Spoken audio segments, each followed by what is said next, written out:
Okay, guys, we are live. So for those listening at home, welcome to the Dungeon Musings YouTube channel. My name is Kevin Madison, and I will be your friendly keeper of lore. Because today, we're actually doing something a little different. We didn't have a session scheduled for tonight because we didn't know summertime is still going on, so we didn't know what everyone's availability was going to be. So we're trying something actually, for one, we're returning to a game we haven't played in quite a while, and we're also trying something a little new tonight. The game we're returning to is Chaosium's classic Call of Cthulhu. This is the collector's 40th edition, collector's edition of the Keeper's Guide. But we are also, so we're going to be playing Call of Cthulhu, which we haven't played in a long time, but I played a shit ton when I was in high school. And we're taking advantage of a really neat product called Gateways to Terror. So we're going to try and run kind of a grindhouse double feature tonight. Each of the adventures in this product is said to be able to be run in about an hour. We normally play 4 hours on Friday nights, but in this case, I'm expecting us to take a little longer because we normally take longer, but if we say an hour and a half for each of them, we still get a double feature in without, without running out of time. So with me tonight are the stars of the Gateways to Terror, or Tales of Terror, as I believe I've called it. And they have just met their characters, some pre-gens that we're going to be playing with. I'm also making use of the Roll20 version of these the game as well, so you can see what all the handouts and whatnot are going to be. If you do intend on playing any of the adventures in the Gateways to Terror published product, this will obviously have spoilers in it, so if you want to play it, wait until you play it, then come back and check out our play. If you don't care, well then welcome. Let me introduce you to the stars, the investigators, the stalwart investigators for tonight's Call of Cthulhu double header, or grindhouse double feature. First up, we've got Dave. Dave, who are you playing tonight, and what is your familiarity with Call of Cthulhu? I am playing a level 35. No, wait. I'm playing Alistair Blackwood, who is an author of specializing in like occult and stuff, which is pretty good because we're playing a Cthulhu-based story game. I have not played Call of Cthulhu at all, I don't think. Oh, nice. I've played a bunch of like Cthulhu-esque board games and read a few of Cthulhu stories. So. Yeah. Oh, that's awesome. So, you're actually the intended audience for this, for these adventures then.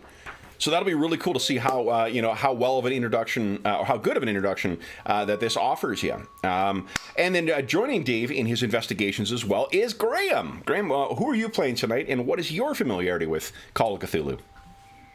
Hello, I am playing John Farwell, who is a private investigator, a pale city man who doesn't see enough sun, always looks tired because he always is, chiseled with a shock of silver hair and piercing blue eyes.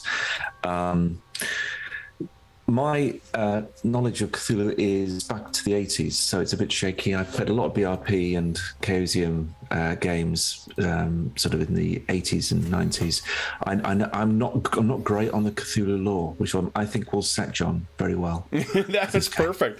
Well, that actually works really well. I mean, one of the accusations, but one of the criticisms of the game is that because the monsters are so ensconced in pop culture nowadays, that it's the game can feel like a theme park. Sometimes they're just like, oh, look, there's a deep one, and oh, Shoggoth, okay. And I think these adventures do a nice job of dispelling that misconception and showing really kind of what kind of fun horror stuff. You will be happy to learn that the game mechanics themselves have really not changed at all. There's just the D100. There's only two kind of like significant innovations that were introduced in 7th edition, and one thing that we are going to be playing with as an option in this. The two innovations are, the first one is the idea of bonus dice and penalty dice. It's basically the idea for advantage with D&D. So what you do is if you have a bonus or penalty dice, or more than one that will apply, you will roll that. It will give you the option to roll that bonus or penalty dice, and that just takes if it's a bonus dice, you look at the tens digit of what you rolled, and then the bonus dice, and whichever one's lower, you take that. And then the penalty dice is the reverse of that. You just take the worst of the two. The second innovation is the idea of pushing a roll. If you fail in something, you can choose to try again. In most cases, not in combat, but anything outside of combat, you can try again. If you fail a second time, then things go really bad. So it is an escalation and a risk-reward thing. The other optional rule we're playing with is something called luck. There is a stat called luck in the game, and then what we're playing with is the optional rules to be able to spend luck on a one-for-one basis to affect your dice rolls. One thing is if you are pushing a roll, you cannot spend luck after you push it. So you can spend luck before you push it, but on that pushing your luck kind of thing, you do not get a second opportunity. Other than that, the game is exactly the same pretty much as what it was in the 1980s. I know because we played... Pushing your luck, you can't spend luck. It's not. Yeah, it's called pushing a roll, so it's not called pushing your luck. Yeah, but you're right though. It's really kind of like, let's say you make a. It's completely your choice as to when you choose to do it. But like if you're using, say, library use, and you fail, but you've got a pretty decent score in it, you might roll it again. Push your luck, and if you fail, then you may, offend some some staff member at the library who will bar you from entrance and make things more difficult for you. So, alternatively, you may just succeed. So, it is a risk you just have to sort of roll with. So we're going to jump in. We're going to take the recommendations for this and jump right in here, guys. So, our scene opens on a forest road. It is very overgrown. It does not look like there's a lot of passage that are vehicles that go by here. But then we hear the puttering of an engine, and we see a sedan, like a 20s Ford vehicle, making its way down this backcountry road. Which of our two heroes is driving this vehicle? I think Alistair's probably driving. Okay. Yeah, And I think I'm probably half I asleep. don't know. John, are you talkative? Because I'm easily distracted. So I don't know. This could get really bad. Oh, okay. I'll wake up. I'll talk to you. I'll talk to you. No, I don't need you to talk to me. I get distracted. Oh, so if you're that's talking, fine. I'm like, No. I'll put my broad-brimmed hat. I'll put back over my eyes and just settle back into my chair. Nice. So we see. Dave, why don't you tell us, what does Alistair Blackwood look like as he's behind the wheel of this thing? I think Alistair's kind of got dark, slicked hair, and refuses to wear a chapeau because, messes with the hair. Yep. Lightly trimmed brown beard, brown eyes, and really kind of nondescript. He's not like, he wouldn't jump out at you anywhere unless maybe you saw him carrying more books than would normally be normal. Okay. Our year, incidentally, is 1929, I believe. Oh, then he's certainly wearing a three-piece suit with a pocket watch. But you know what? The suit's kind of old. Yeah. It might even be a hand-me-down because he's an author. Doesn't make a whole lot of money. Okay, nice. Well, especially in the esoteric field of weird fiction. Certainly not a lucrative area at this point. And then asleep next to him, we can't really see him underneath, or maybe as he adjusts his hat. What do we see when we look at John Farwell? Crumpled mostly. He does have a suit because that's what you wear, but it's the equivalent of a 1920s cheap suit. So it's sort of it's I've probably slept in it quite a bit, and it's certainly crumpled. The tie is crumpled as well, and sort of sleep is probably rubbing sleep from his eyes a little bit. It's been a late one. What we see, he has this sort of wearied look about him, and so. Okay. In his lap is a folded piece, or two folded pieces of paper. One is this, guys.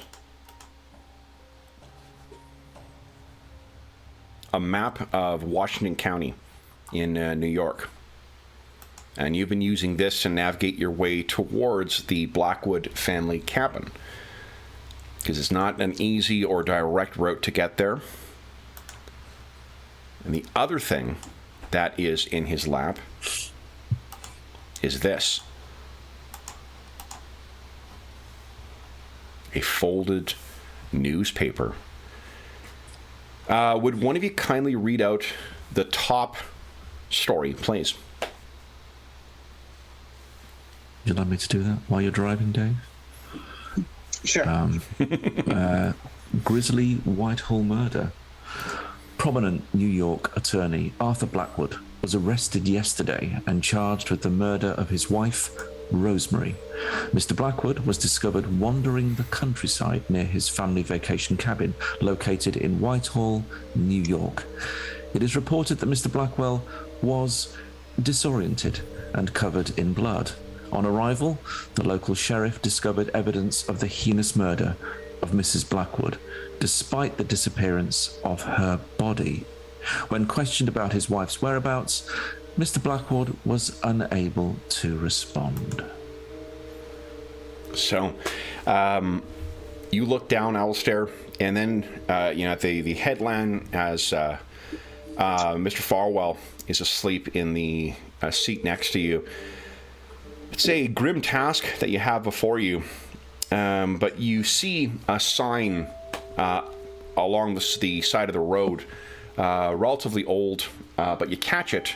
You take a turn in, and you go rumbling down this short lane. This is much even rougher than this, until you come to this. The Blackwood cabin. And there is a task that will be before you here. But it is a kind of desperate and potentially grisly one. Let's explain what that is in our first flashback. So, we cut back to a busy street in, I believe this is in New York, actually. New York City. Today is Saturday, March 2nd, 1929, 8 months after Arthur Blackwood was arrested for the murder of his wife. And this is to you, Dave, as you enter the law offices of Joseph Klein, you look upon a breathtaking view of the New York skyline. After a short wait, Klein bids you welcome and gestures for you into his office and gestures for you to take a seat. You can see standing kind of a little further back is who you will later learn is Mr. Farwell. Sitting on Klein's desk is a large box with a pair of strange wheels and rows of buttons on its face. Thank you for coming, Klein says as he shakes your hand. As you're aware, Mr. Blackwood, your cousin, is facing the electric chair. I'm trying to negotiate a lifetime prison sentence, but the outlook is, to be frank, bleak. Klein places his hand on the strange box at his desk.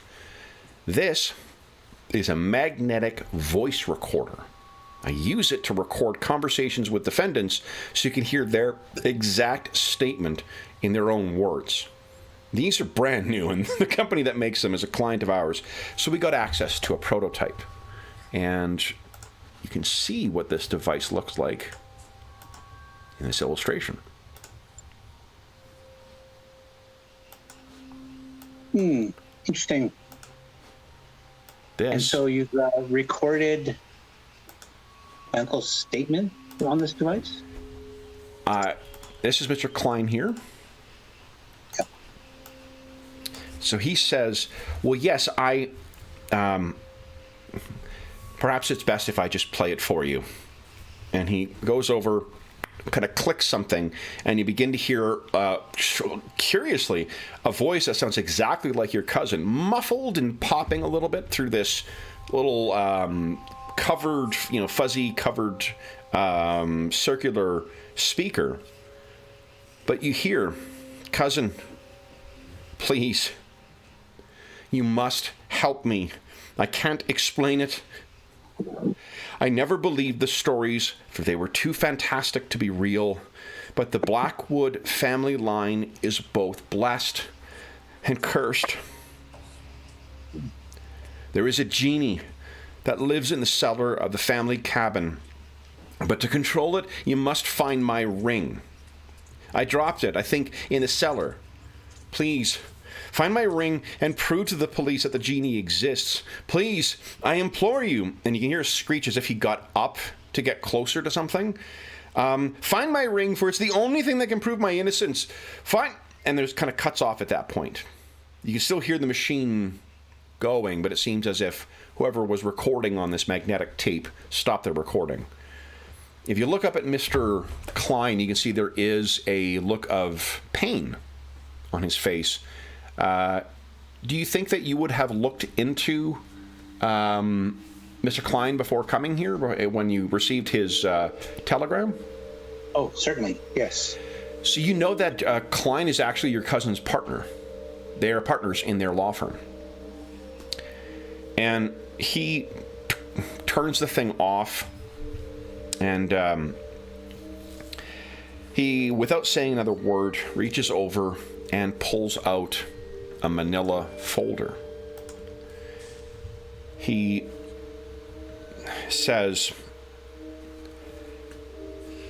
"You should prepare yourself for this, sir." And he opens the folder, and within there is a photo of the cellar beneath the Blackwood cabin. It shows dark earthen walls lined with shelves and a white floor of crushed shells and gravel.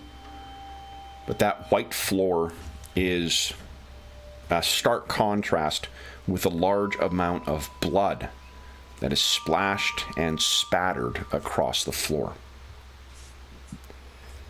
Klein says in a even and very controlled manner, "As you can see, there is no such thing as a genie.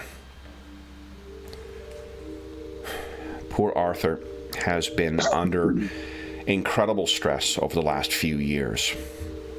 He eventually snapped and butchered his wife." You never found a body, though, correct?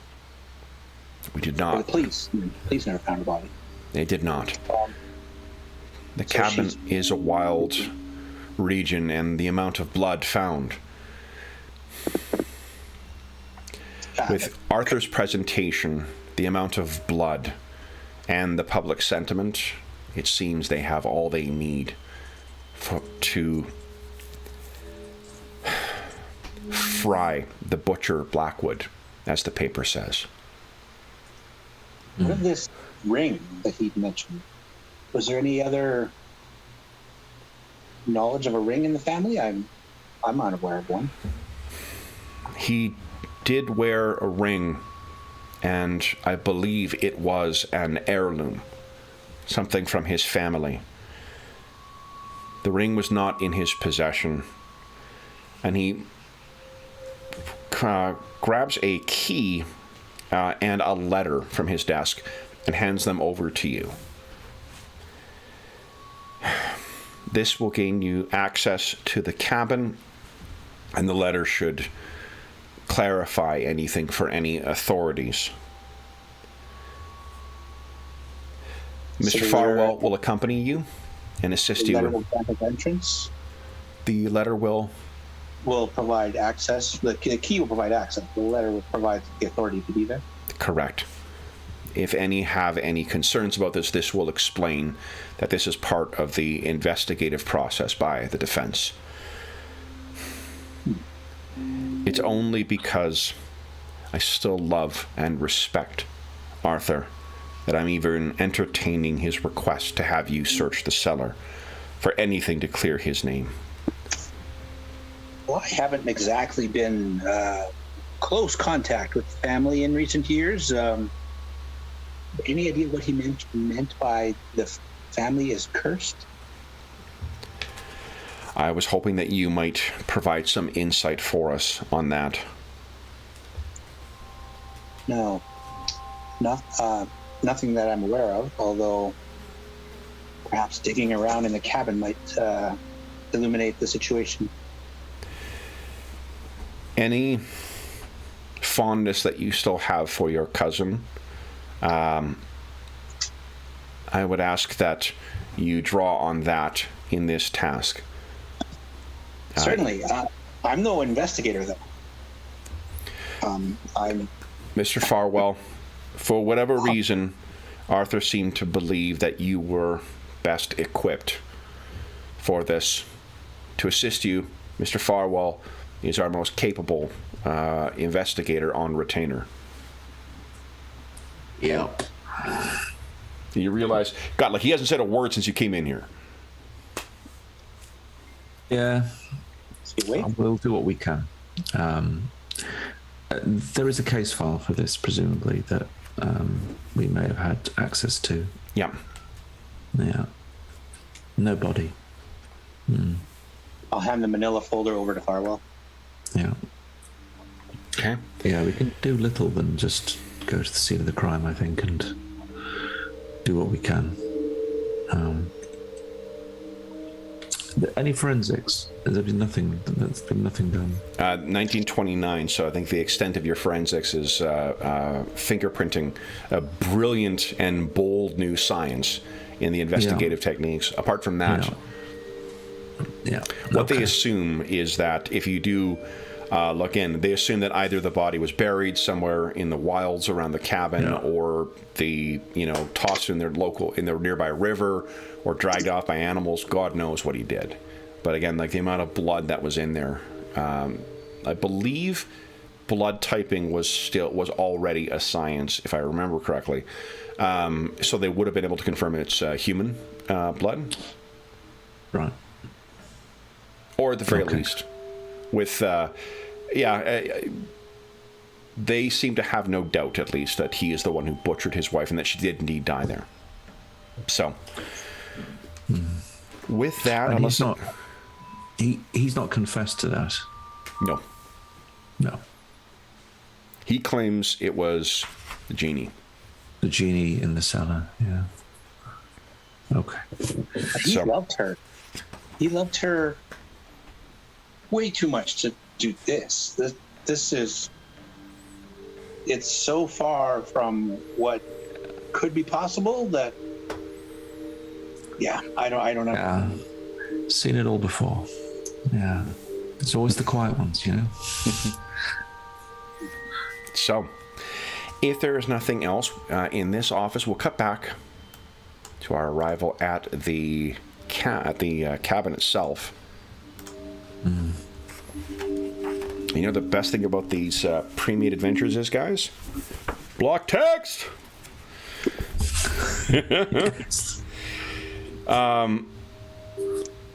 Having arrived at the Blackwood Manor, what you find is it is a small one-story house with 2 bedrooms, a small kitchen, and a large parlor.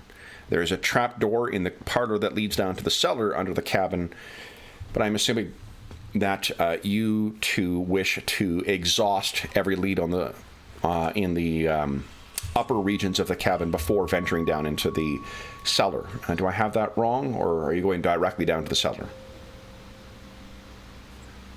I think I would want to have a fairly exhaustive search over the entire scene of the crime, and at some point also to look at the surroundings of the cabin in more detail. Okay.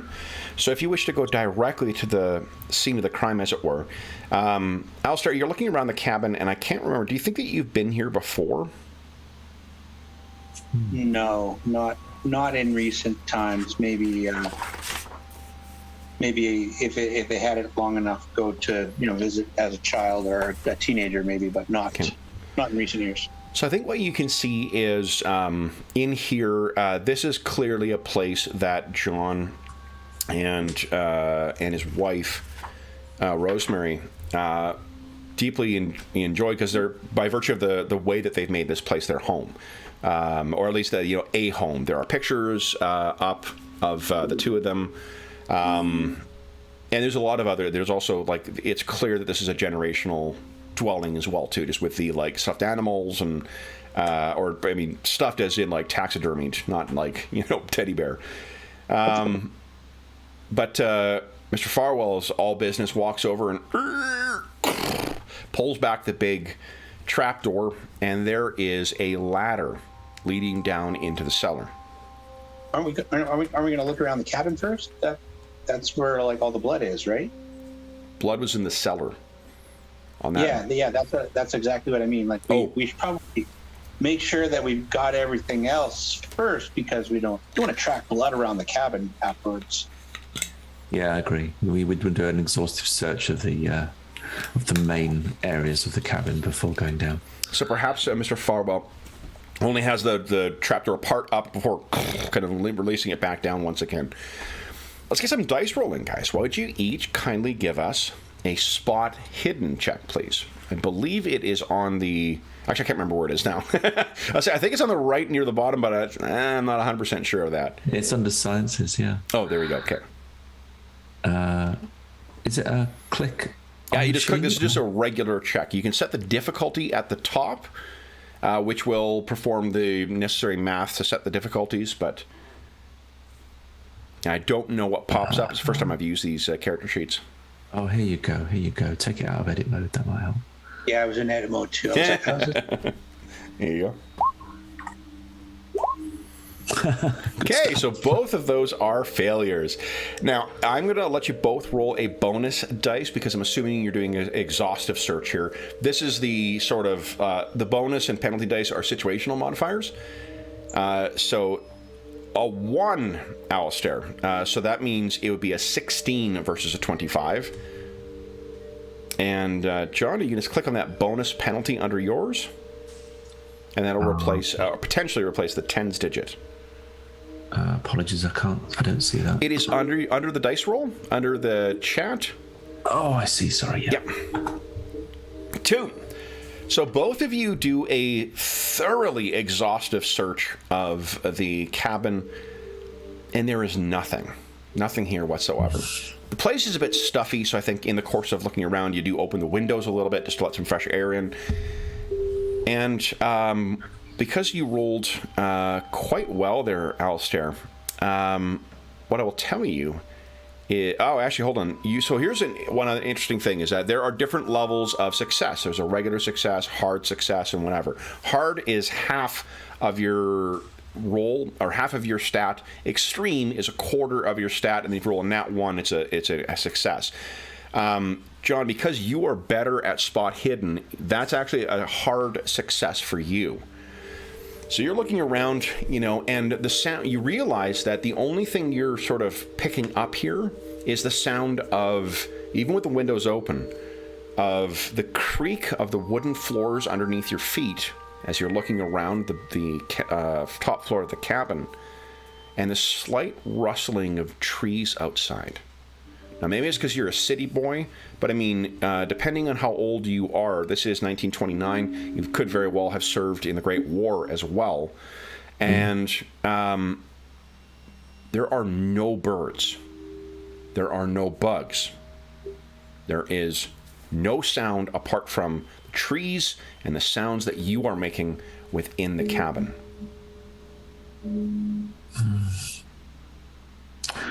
This would have been undisturbed, would it, as far as we know? Yes. Once he was taken, crime scene. Yeah. The investigators obviously have kind of been all around this place, but or the police rather, but no one else has been in here. I suppose my trained eye would be looking for any sign, given that it's an old crime scene now, but I'll be looking for any sign of a fight, of a disturbance. Yeah, and there's nothing. With that good of a roll too, nothing. There's nothing unusual you find on these top things. Okay. In fact, like, it seems as if all of this happened in the middle of a vacation and no one bothered to, like, there are clothes that are still lying on a bed because someone was changing. There is signs that, like, a meal was sort of in the midst of being prepared. nothing has gone off or anything like that, but I mean, you wouldn't want to open the jars of some things that are sitting on the counter. No. Okay, so nothing really adds up yet. No. Okay. Anything from you, Alistair? If not, I suggest we have to just open that cellar, I'm afraid. It just looks like they were doing their thing. Yeah. Enjoying the cabin life. In fact, John, there is still not far from the cabin. You remember passing by, just looking at sort of the state of things right now. You passed by, like wood that had just been split, right near where someone had a chopping block. Like his story was that he was in the midst of chopping wood when this happened. There's still split wood sitting out there, as if someone had just felled an axe onto it. There is no axe there, mind. I was going to say, there's no axe. Okay. Okay. No, he was grinding that with her. So then, what do you guys wish to do? I guess we've covered everything. Yeah. It's just a missing axe. Okay. Downstairs first. Then Mr. Farwell pulls it back, and what you can see is there is a ladder leading down into the cellar. Okay. Which of you is heading down? What's that? Get my handy flashlight out. Yep. Got your flashlight? Which of you heads down first? I'll go down. Okay. Yeah, flashlight as well. Okay. I won't have got a... Yeah, it's just simply a flashlight. And, okay, so you get down and you hit the flashlight. This is what the cellar looks like.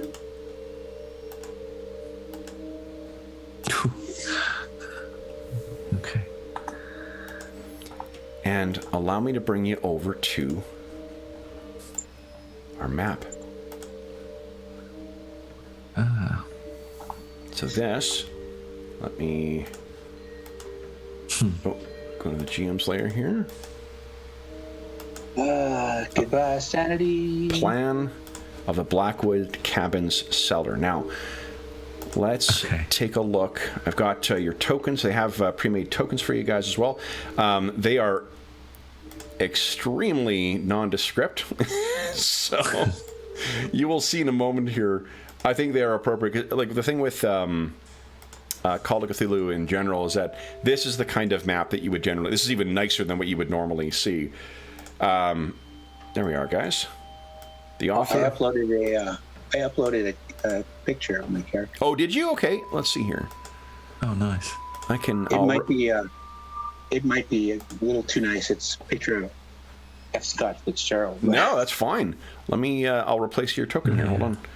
I'll just take a moment. 20s author. Oh, for Pete's sake. Oh, you know what's... Hold on, I know what's going on. Because it's set up so well.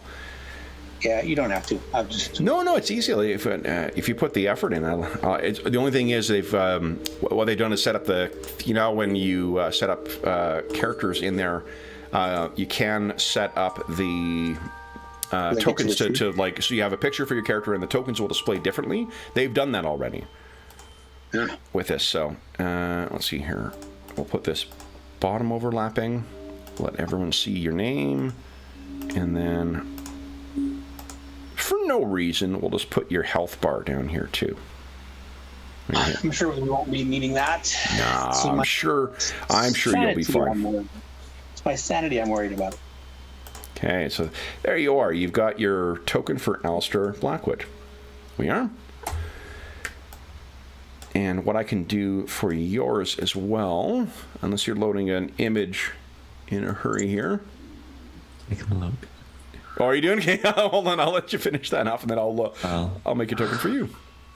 Thank you. Okay. That's what quality role players do, is while the game is in progress. Yeah.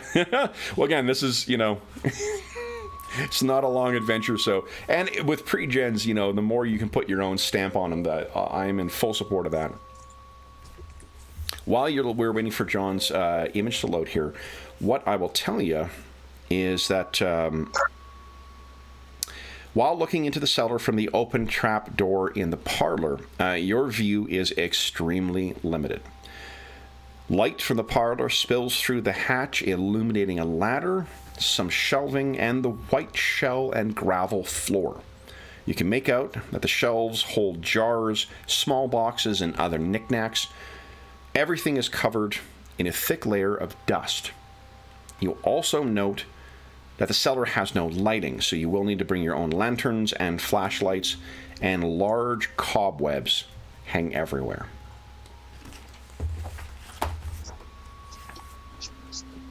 Oh, yes. So, as you make your way down here, what you can fear, again, you can hear the crunching of the shell and gravel floor, underneath you as you sit down. The one thing I will give you for free here, Mr. Farwell, is the floor. Remember that photograph you saw with all the blood sprayed across this? Very stark and easy to remember image.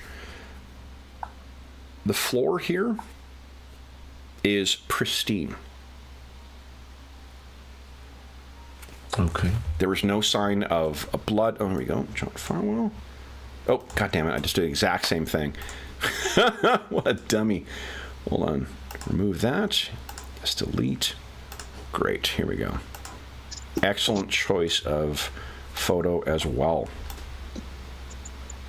So here we go. Put your name on there. Everyone can see it. See that. Visible to everyone. We'll make this your hit points. Again, for no reason. No reason at all.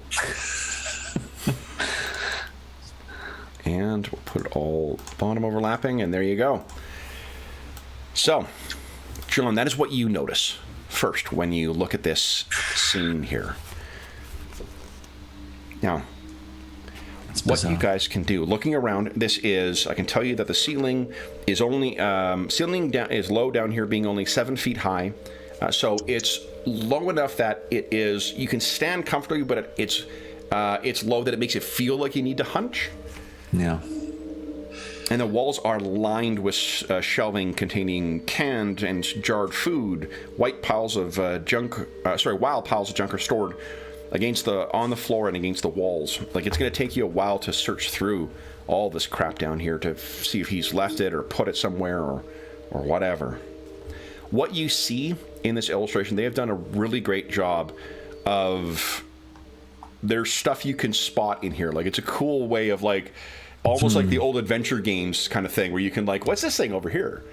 The way that we mechanically will be modeling this, guys, is if you choose to start looking around, we're going to be making a series of spot hidden checks to see what you find and then to make sense of it. We've talked about this before, I think. Well, Dave, certainly we have before, but one of the ways where these mystery games and investigative games significantly differ from the other types of games we play is that a lot of it is, search for clues, analyze the clues, see what you know, and then go and find more if necessary. It's a really different sort of, like, gameplay loop, as it were, than what Pathfinder or D&D or whatever are. So, would you each give us an idea roll? Now, John, you haven't given a careful look here. Maybe the blood was just, it looked worse in the photo or whatnot. You could still look around and try and find some. But what would you guys like to do? I'm not particularly. It's not that spider webs are bad or dangerous or anything, but I just would prefer to, like, move things around without my hands. So I'm wondering if there's something, like, just something on the shelf that I can grab to push the spider webs around and move things on the floor. Would you kindly give us a spot hidden check, Alistair? 95. So you could push your roll. I don't think you have enough luck to make that a success. So how do I push it? So if you push it, you roll it again, but if you fail the second time, then something bad will happen. Yes, let's push it. Come on. There you go. Oh, fail a second time. So you are reaching around. Like everything is just clustered in here. And you're like, God damn it, like, where, is there nothing in here? You reach sort of near the back trying to find something, and you find a pole kind of wedged in the corner, and you're pulling this thing, but as you do, you kind of you pull back. You don't realize that there's a big sharp edge to it, and you get a quite bad cut on your hand. Would you give us a 1d2 roll, please? This is how much damage you take. 1 point of damage. So take it off your hit points just like in D&D. Alistair, what are you doing? I was just looking for means of searching around without having to grab a nasty onto one. them. Come here with that. See if I can just. Very nice. Okay, so there's no chance of infection. Maybe John takes a kerchief from his inside his lapel or his pocket, wraps it around your hand. That'll do for now. There is a pole. I've wrapped a lot worse. Yeah, there is a pole that you're able to pull out eventually, though, Alistair. So you've got kind of a there's a shovel and a hoe. Either of those are like long, and you can kind of, clear out the cobwebs if you choose to. Excellent. We'll say it's the shovel. Shovel. Okay, so you pull the shovel out. Your hand's a little sore, but John, what do you wish to do? So I suppose I will try not to be predetermined in what I look for, but I'm looking for two things. I'm looking for the ring that he specifically said we had to find, and I am sort of half looking to see if there is in fact an axe. Anyway, sure. But apart from that, I'm looking at what I would regard to be the north shelves on the L shape. Would you give us a spot hidden check, please? Sure. Let's give it a go.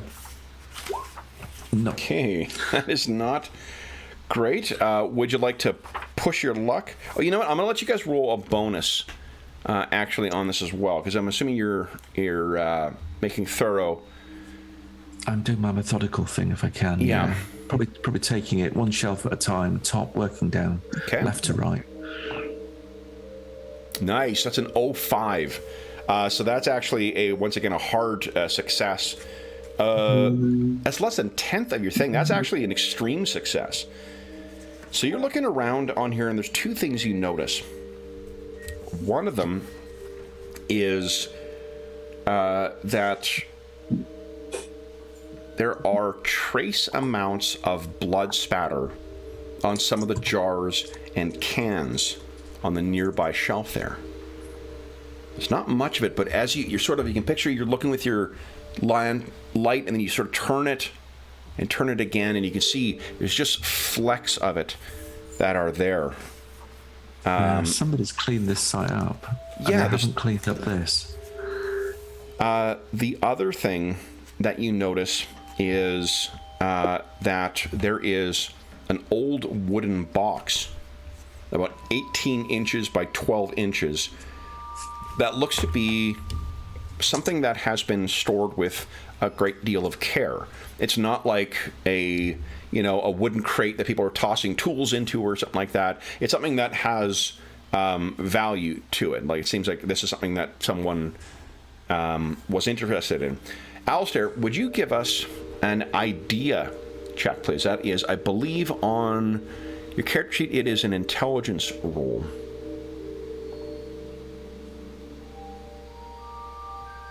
It's not in the skills. Oh, let me see here. No, I think these are one of them. Maybe it's not on the character sheet. But let me see here. You just click on the intelligence? Yeah, you can just click on... I'm just curious if it is listed somewhere here. Regular combat backstory, position settings. No. Okay. Nice. Nicely done. So you put your, maybe you go to the other end of the shovel and you just rest it down for a moment, Alistair, and what you see is that the shovel actually goes into the floor a fair distance. And you look down, you're like, oh, how much of this stuff is down here? And you realize that the ladder actually extends. It's buried in this floor. So wherever the actual surface of the floor is, whenever this ladder was installed, whatever is in here has been put on afterwards. The shell and gravel that's down here. Maybe I'll like, just to test that theory, I'll like move the shovel around a little bit, dig a little bit, just to see how. Sure. Excuse me. Looks like the floor is recessed below the. Look at the ladder. Look how it. Look at this flooring material. You say it's shell, is it? What sort of shell is it? It's to be honest, I don't know what kind of shell it is, Okay. But it's a crushed mix that is not uncommonly used for for keeping dry. What it does is the combination, I believe, allows the water to pass through, gives you a ground, but serves as a kind of like primitive weeping tile. Some seepage. And you can see, Alistair, if you look back, to speak to John, you can see John he's pulled a tarp off of this like 1.5 foot by 1 foot by 8 inches wooden box. What have you got there? No, it's nicely done. It's a nice looking box. Doesn't sort of fit in with the all the tools and bits and pieces down here. This is valuable, cared for. Should we open it? Is there a ring in the box? Let's hope so. Okay. See, if you pull that out, you probably have to pull it to the edge of the shelf if you're going to put the clasp and push the thing open. Sure. It's a little moldy inside, but what it contains is a bunch of old photographs, drawings, and journals. On top, there is what looks to be a small painting that looks, or appears at least, to be quite old. There is a handwritten journal that's in there as well, and there's a scrap of paper that seems to be poking out at a strange angle near the bottom of the box. If you wish to examine any three of those curious items, feel free to let me know. Probably start with the paper that's the thing that's out of place. Okay, so you grab that and kind of pull it up. Would you kindly give us an language English roll, please, John?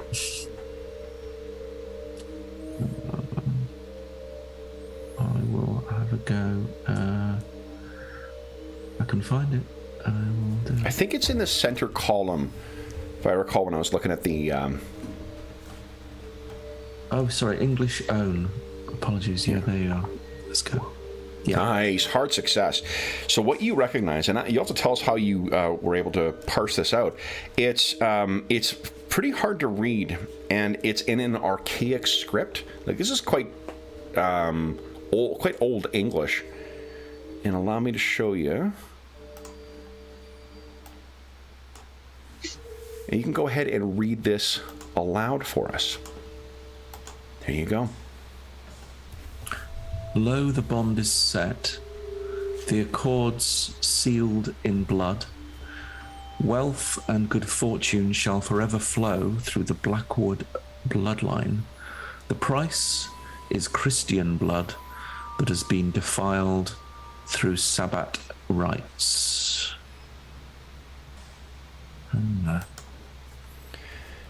The painting, as he's reading that, you see there's that small painting that is sitting at the top of it. Alistair, it's really catching your eye.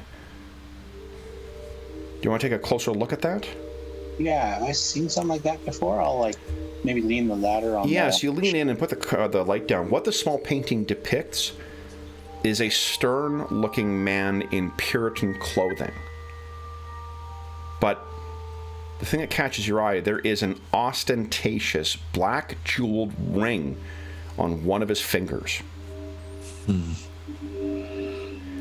As you're looking at this, I wonder if that's the ring. Yeah. You mention that or you think you say that out loud, Alistair, but you realize, John, looking back, Alistair is just staring at this thing. Now, Dave, I have very exciting news for you. I get to do like a sanity check. Yes! You get to have your first sanity check as a Call of Cthulhu player. Would you kindly give us a sanity check, please? Anna has come in to give you, wish you luck as well. Good girl. Oh, no. So, what that means is, Dave, would you give us a 1d2 roll, please?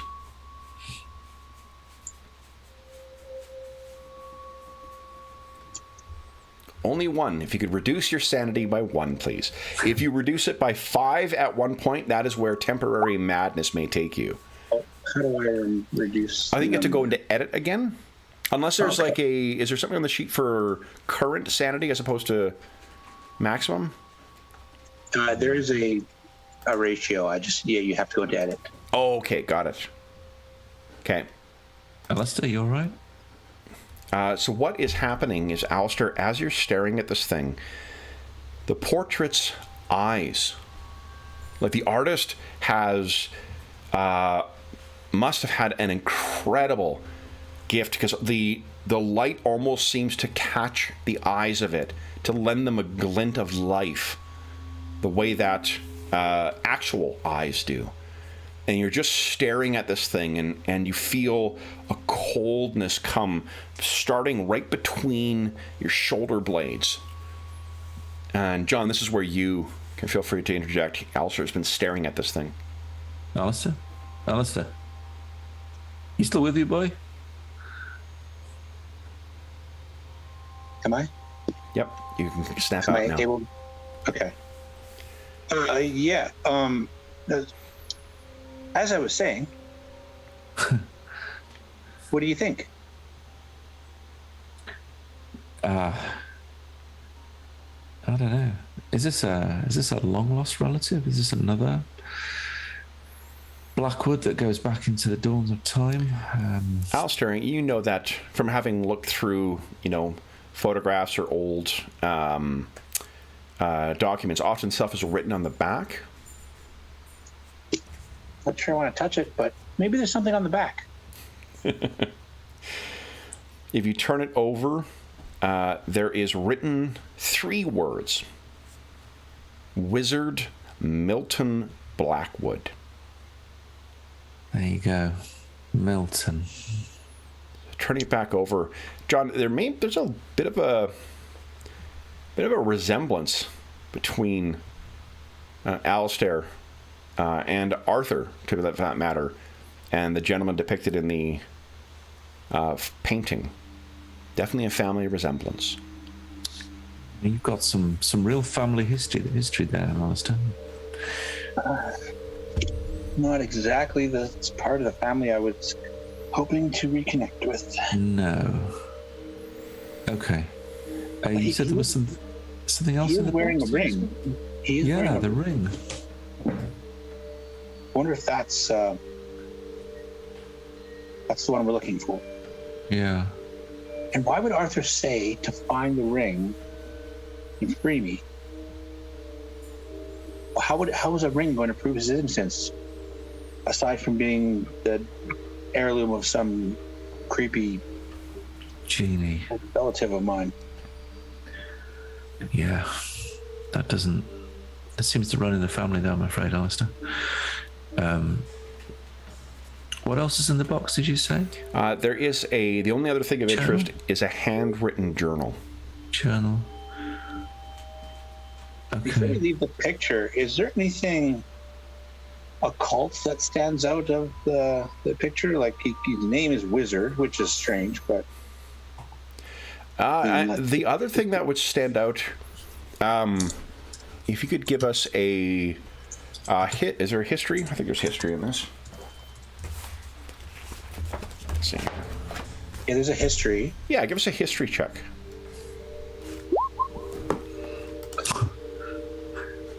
Whoa. Now, if I was rolling percentiles to hit, man, Yeah, I'd be you're clubbing. pretty good then, yeah. Do you wish to push it? No, I've been pushing it a lot lately. Oh, you're on a 5.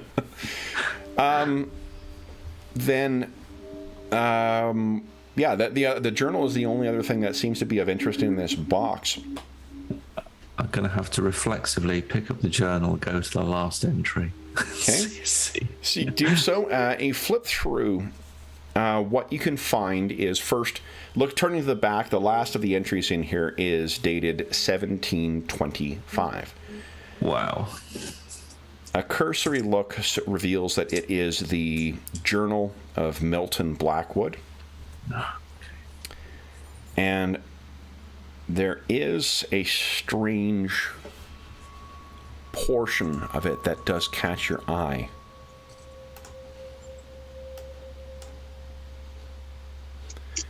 And you can see,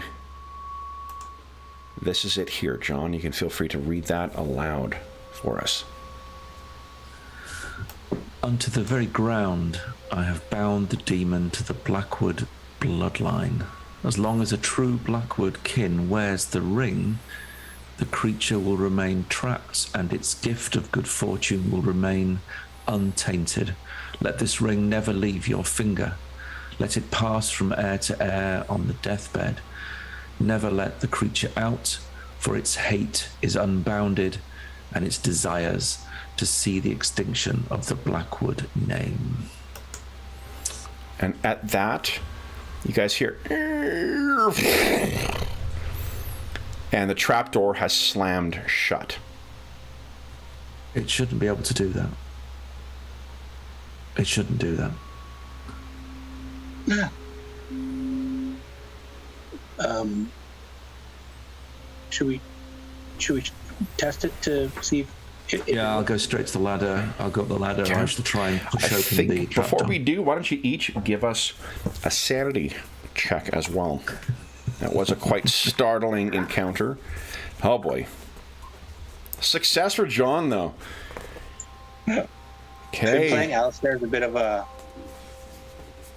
pansy, so maybe Well, this is part of the, to be honest, this is part of the joy of playing Call of Cthulhu, is slowly seeing your characters struggle with, like, you're not going to lose control of your character permanently. What more often happens, you'll have a brief moment of madness, and that, you know, is part of the setting and whatnot. Would you give us once again another 1d3 roll?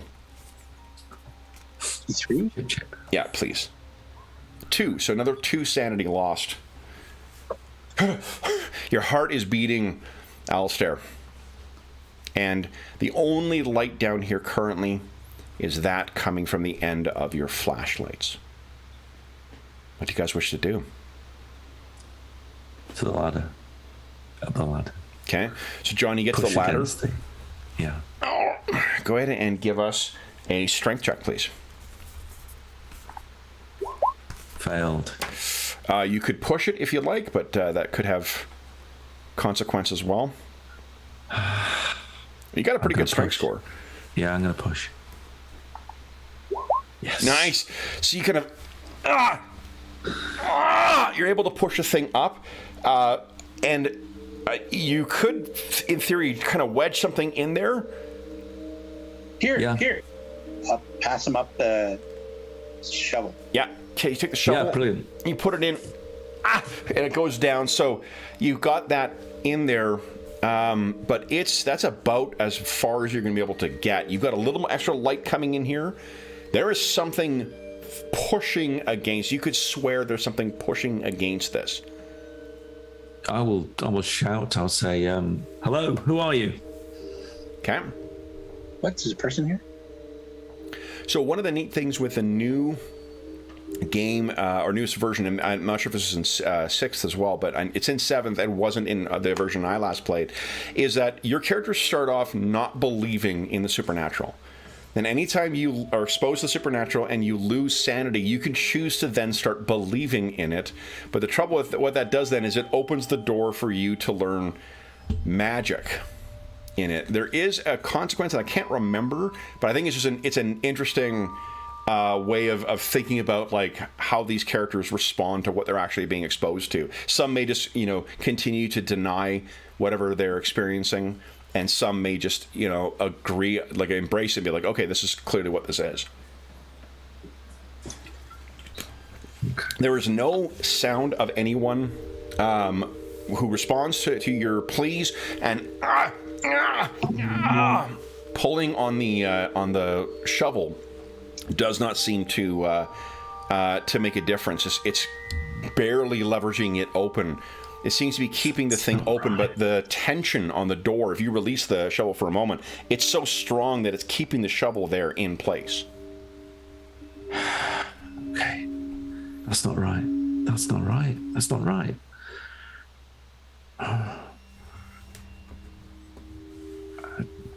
Okay.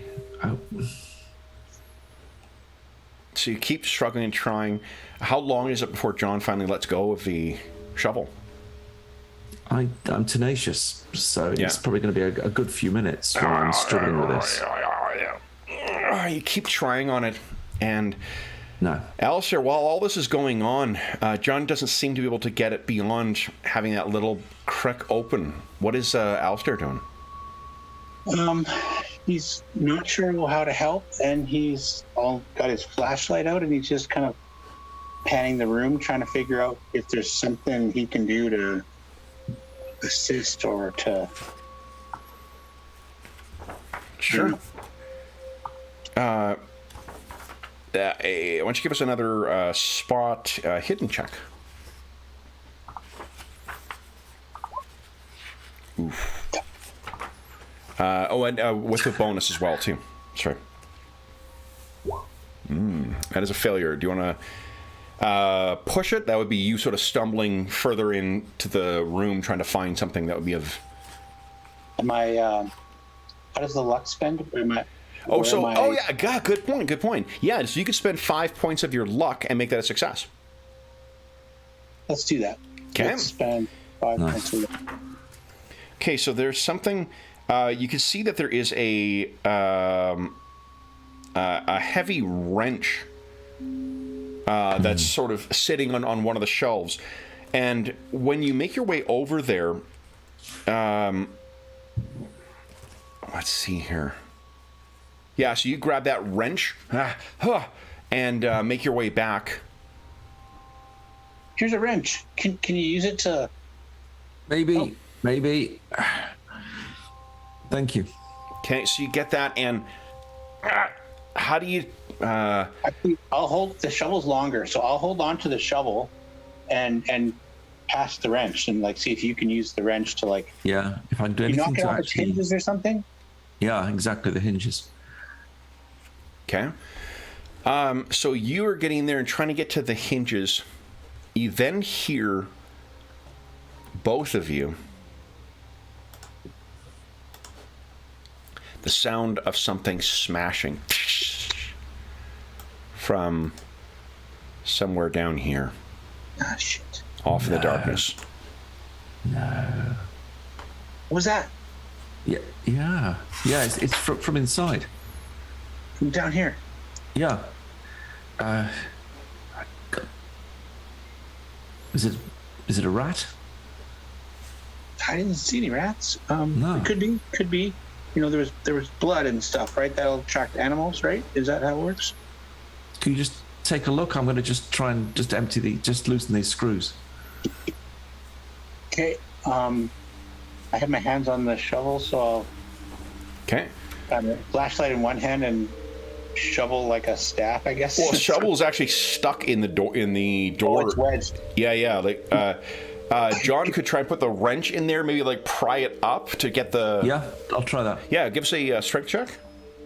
Strength. Once again. Okay. Please. Come on. Yeah. Yes. Nice. Okay, so you get up enough, Alistair, you pull that out. However, when you do, the wrench is caught in this and it kind of busts and then is sort of spit out of it. This thing slams shut once again. You do have the shovel in your hand now, and you have the broken remnants of a wrench in yours, John. And the trapdoor has slammed shut once again. I don't like this. I don't like this. Why don't we go around this corner together? Yeah, I'm actually gonna pull my revolver. Okay. What? You have a gun? Yeah. Sorry, just slight flashback here. Just. Okay. I have a notepad. Okay. You got a shovel. Oh yeah, I have a shovel, but I can't really swing it with a flashlight in my hand. Yeah, you've got my flashlight if you need it. Okay. What do you guys do? Okay, I'll step round cautiously round the corner. Okay, so we'll move around the corner. I probably will, because of my old training back in the grate. I'll just sort of hug slightly the corner here, and just sort of edge round as if for cover. Okay. To play the flashlight across this lower part of the cellar. So you... I'm going to put my flashlight away so I can get two hands on the shovel. Okay, so you put your flashlight away. You're ready. John, as you poke your head around the side of... you see that this carries down for quite some distance here. Why don't you give us another spot hidden check, please? Oh, come. Yeah, what? Critical success. So there is something curious. If you look right at the end, and you can picture this is a fairly long, low, corridor you're going down, and the ground itself with the artificial light of your torch, you can see that the gravel and the shell, it looks fairly white. That is until you can see something that is truly bone white, that is in contrast to it. Right around here. Maybe it's your eyes playing tricks on you, but it looks like the distinctive circular pattern of, and I think it's the occipital bone, where the eye would be in a skull, poking out of the gravel and shell. There is also a broken jar on the ground right around here. Okay. Alistair, in which case, would you give us a what do you call it? What would this be? I think it's just an intelligence check, and you can make this with a bonus as well. So give us a bonus roll as well. Nice, 4.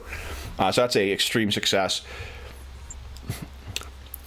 You can taste something coppery on your lips. What the? And you touch your face. There's something wet. Your torch is off, so you can't see it, but you can taste it.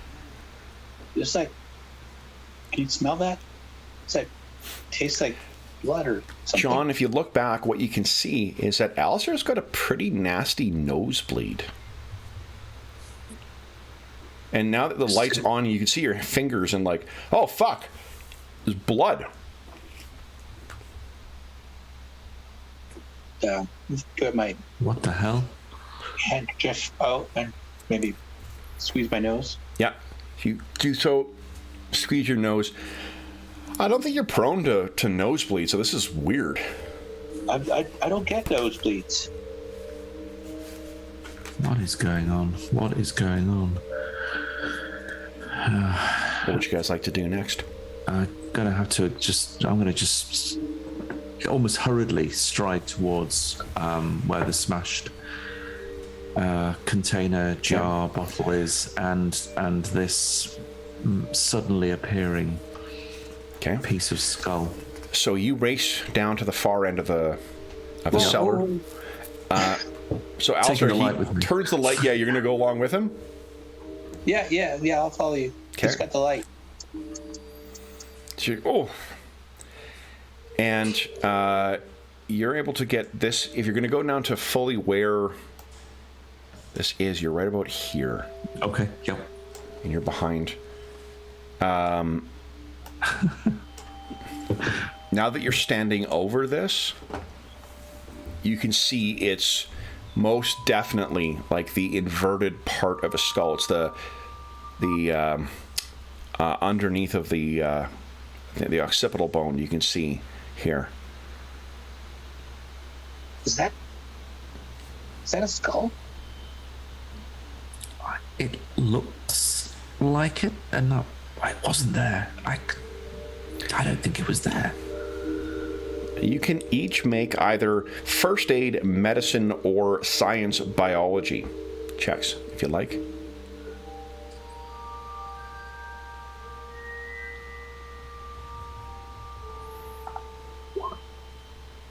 Okay. Nah. John, you could push it, or you could spend luck if you like. That's a lot of luck. That's a lot of luck, yeah. I feel like I need my luck. Okay. No, I'm going to leave it. Okay. And Alistair? Yeah, I'm just trying to find any of them. Sure. I think they're under first aid. sciences. Okay, I have a first aid under firearms. Okay. And sciences? Yeah, medicine or science biology.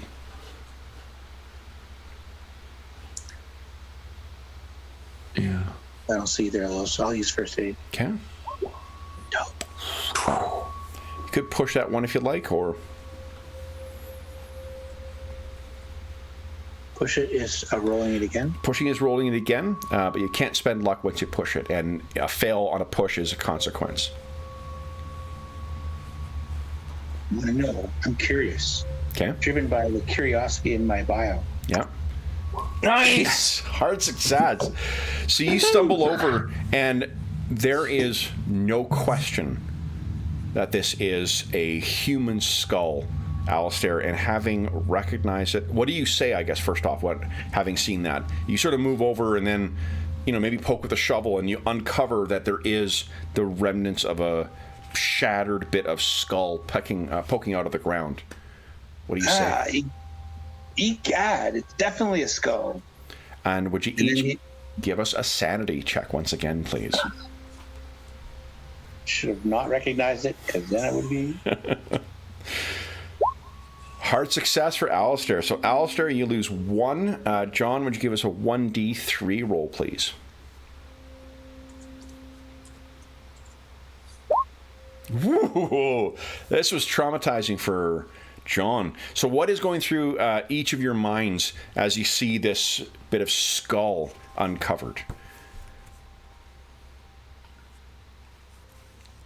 And with the hard success on the first aid, I'll let you know, Alistair, this is relatively fresh. Okay, I was going to ask, how long ago has the old lady been disappeared? This is less than a year. 8 months ago is when Arthur was arrested. Okay.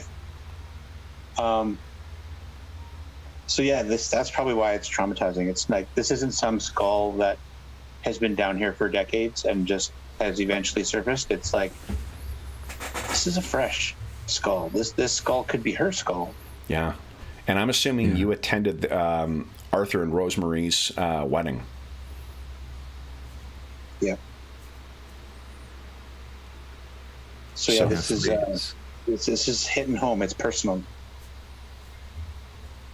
Yeah, for me, it's less the skull. It's the combination of starting to feel a little bit trapped, and things just appearing. That's just spooking me slightly. Yeah.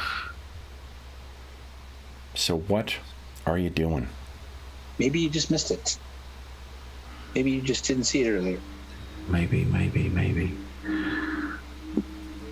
Let's say that's true. Well, I'm holding a shovel. Why don't I dig a little bit around the skull and see if there's... Yeah. Nice. I'll use the flashlight to support you. Okay.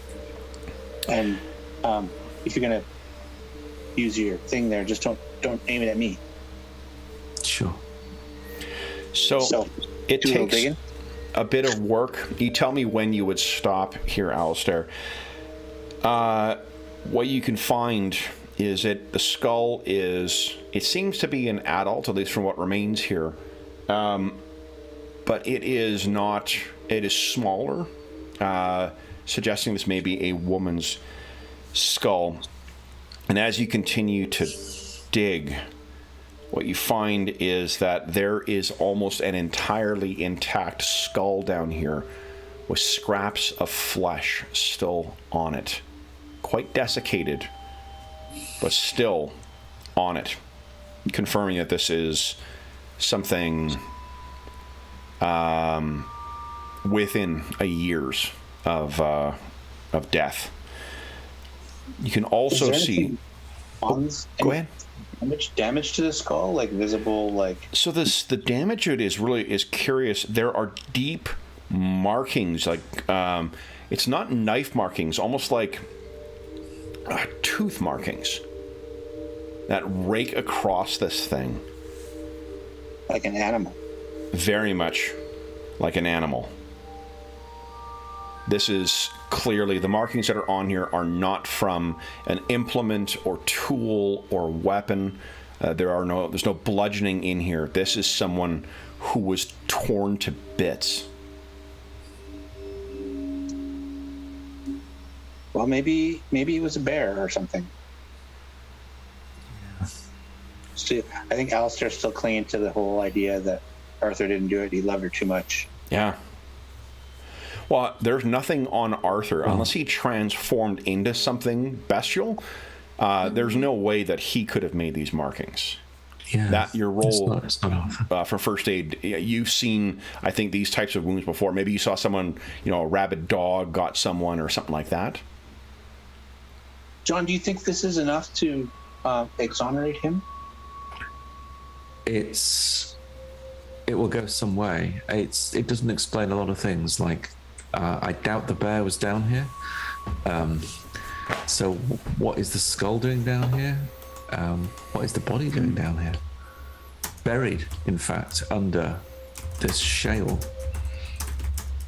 But it doesn't look like it was him. Is that a gap at the end of the bookcase? Where are you pointing? Over there. It's like wondering if there's could an animal have gotten in? Okay. Yeah. So if you go over there, Alistair, do you put your light on then? Hey John, do you want to? Is it colder down here? Is it colder down here than? It is. I'm feeling it. Yeah. Yeah, I'll play the flashlight over that. Yeah. Okay. I'm gonna. So you can see if you, John, your flashlight goes up.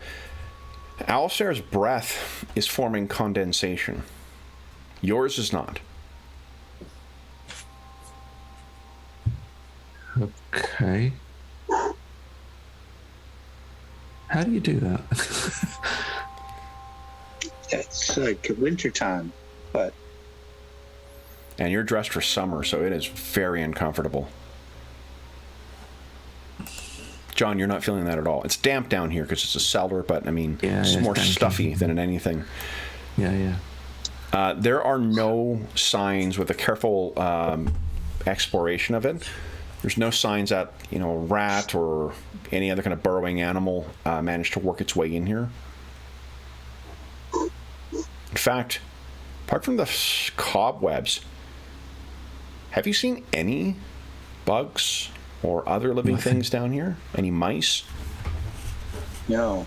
If there had been a body down here with flesh on it, you'd think there'd been some Yeah. maggots or something. I think.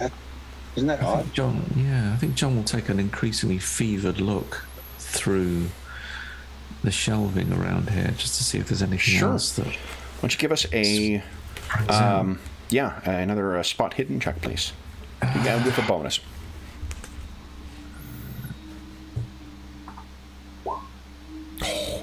So, that's success already. So you're looking around and down here. Once again, it's a lot of junk and, gewgaws or like things in containers. What you do find, though, is a old hand-bound scrapbook that has the name Blackwood written on the front. Oh, great. So this looks like it's got to be at least 20 years old. Alistair, do you want to take a look at this? What is that? It's one of your family scrapbooks. Yeah. So if tell me if I've got this wrong, Dave. You'd have to sort of, I guess, rest your shovel against a shelf in order to take it, and then use the other hand with a flashlight, or do you set it on a open piece of shelving unit and then just sort of hold your flashlight and turn pages as needed? Does John have his gun out, or? I've put it away. I've sort of holstered it. Yeah. I'll pass you the shovel. Okay. And I'll pull out my torch. Would you give us a library use roll with a bonus? Library. Ooh, nice. Whew. But roll your bonus, you may get a better success. 10! So you got half. That's a hard success already. So you're looking through, and there are a couple of things. There's like pictures of family members that looks like it dates back to around the time when that painting may have been. Not that the scrapbook is that old, but like the things that are collected in here. The things that stand out to you, though, are a series of newspaper articles. These date back to the 18th century. One from 1799 reads, "Fire devastates Valley." Another from 1837, "Influenza count rises." From 1858, "Meadowy floodwaters." From 1881, "Washington County drought." And in 1901, "Local man struck by lightning." The thing that you realize is that every single one of these involves members of the Blackwood family. And the Blackwood family seemingly to be blessed with uncanny luck and surviving the catastrophic events described in each of these. And the name in that last article from 1901, from 28 years ago, that stands out to you. You see a picture of a young Arthur Blackwood. Now that you think about it, you recall he was struck by lightning while digging up an old tree stump and somehow survived. Through God's blessing, everyone assumed. What did you read earlier about as long as a true Blackwood wears a ring? Yeah. He said he dropped the ring, or he lost it, or... He didn't say, he just said we must find it. You can see why he might think that. Well, yeah, but if he's no longer wearing the ring, and there is some kind of... He said he dropped it. I think you can almost hear his voice again. "I dropped it, I think, in the cellar. Please find my ring and prove to the police that the genie exists." So he thinks that there's a genie that exists.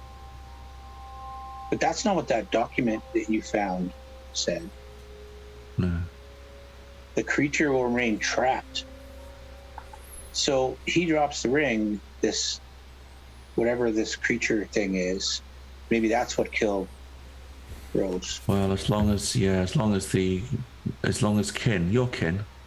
wears the ring, the creature. Maybe if I put the ring on, maybe then we'll be okay again. So exactly. We need to find this. This is all rubbish, surely. But You guys hear once again, Oh, no. something has fallen. Both of your lights go over, and it's from down here. Can I kneel down and shine the ring low, or shine the light low, like along the ground? Yeah. What are you looking for? Just glint of light off of the ground, and maybe I'll move some of the shale. Where you found the skull, do you mean, or elsewhere? I'll just go up along this right-hand side here. I'll just move slowly. Okay. Just push my hand through the... Well, you do have a shovel. Oh, yeah. Here, I'll take that shovel back. Okay. But I don't need to dig. I just need to, like, push it along the ground. Sure. So you're sort of pushing along. You can go ahead and move your token, and I'll tell you when to stop. So there's a noise. I don't know if I want to go too far. There's a noise up there.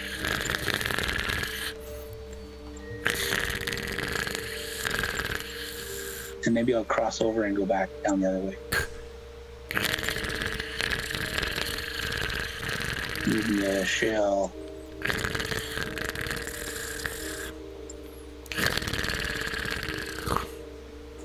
Nothing. You just feel it moving along, pushing the stuff aside, revealing the earthen floor underneath.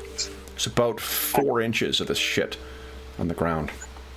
I had this idea. I don't know. I just thought maybe if he dropped the ring somewhere around here, we can find it. And I don't know. Maybe. Why don't you give us, actually, Dave, give us a spot hidden check. Holy shit. Nice. So, you're going along, and you think you see very briefly a glint right when you are here. Oh, go to the right layer here. Got it. Right here.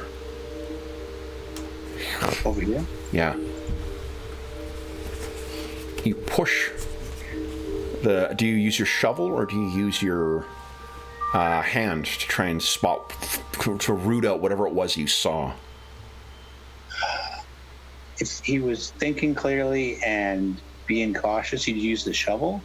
But I think he gets a little excited at the idea that maybe he's found something, and he maybe drops the shovel and reaches out with his hand. Okay. So you get down there and you root around, and then what you pull out, an ostentatious black jeweled ring, identical to what you've seen on Arthur's hand and as depicted in that painting. Wow. It feels heavier than it should be. And now he's got a different idea.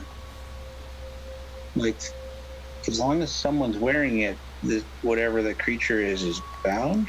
But that guy was looking really creepy in that painting. What if it does something weird to you? I don't know if I want that. So talking to each other in the dark down here, Alistair, you hear something shifting. If you move your thing over... Suddenly there's thunder around me, like in real life.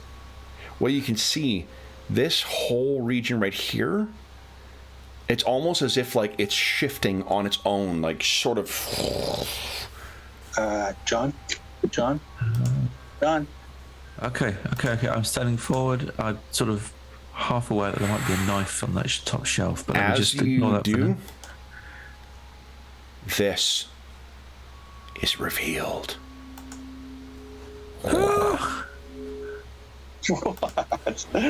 What? Baleful sigils are illuminated. You need not make any rolls. Your fevered imagination can guess what substance fills the deep and ancient crevices of the carvings on this stone floor. And perhaps it's your light is beginning to give way. No. But there is something... Shadows swirling across it. Draw my pistol. What are you guys doing? Put the ring on. So you put the ring on. It feels once again heavier, and you feel almost like a cold pit in your chest, and the swirling mist of shadows kind of suddenly coalesces in, and there is something that is pushing itself up from the floor, through something at the floor. It is difficult to make out anything beyond the swirling vortex of darkness and teeth at the center of this. And what I'd like you to each do is once again give us a sanity check as the creature of darkness begins pulling itself out. Not far off. Oof, not far off either. Can I luck that to try and keep myself together? I'm trying to remember if you can spend it. I don't know if you can spend on the sand, right? No, but I think what you can do is I think you can spend luck to cancel sanity losses, though. Okay, you're sort of like robbing Peter to pay Paul, as it were. Yeah. Let's see here. And these are... Oh, why didn't I mark this with my sheet? Madison, come on. Here we go. Luck. Yeah, so what you cannot re-roll luck with it. You can't push your luck with it, but what you can do is spend double the sanity loss in luck to negate the sanity loss. So 16, I think, for luck. Sorry, 16? So what with a fail with this one, it is 1d6 sanity. There is a potential here for a bout of madness from seeing this drag itself out. Let me see if I've got So I can spend 16 luck to negate it? What you can do? What you can do is you roll 1d6. You cannot re-roll it. You can't spend luck on the roll. But what you can do is spend double whatever you would lose from sanity. And guys, look at this. This is what's pulling itself out.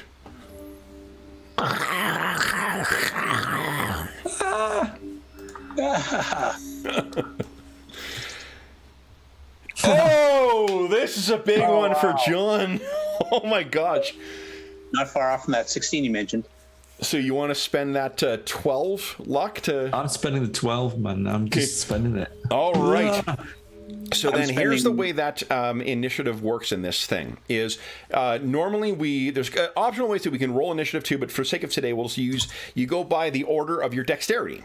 And if you have a readied firearm, you count as having a dexterity 50 higher than what your dexterity is. It's easy to start blazing away with shit. So, John, you are up first, I believe. Then it's Alistair. Then it's the creature in darkness. So you guys have steeled yourselves against this. John, what are you doing? I'm just going to let go. I'm going to fire at this thing. Okay. Now, your pistol... yeah, just the single rate of fire. So I think you have it on your... I think there's a combat tab for this. That is, yeah, let me just take a look at that. Okay. 0.38 auto. Do I just click on that? Yes, just go ahead and click on that. I think that'll roll the attack and damage for you. Look at that. Beautiful. And a success, too. So 4 points of damage. Let me... I'll translate this into a visible to editors. So let me go. A Walther P38? Here we go. Yeah, it's a 38. Go see, not edit. There we go. Get rid of that. I'm just going to set up our bar in the customary fashion here. There we go. All right. So solid hit, but this thing's flesh seems to be made of unnatural stuff. So here we go. Don't look natural. You blow bits of it away, but it's tough to tell even what you're shooting at. Yeah. Alistair, you're up next. What are you doing? You have that ring on your finger now, which feels at home.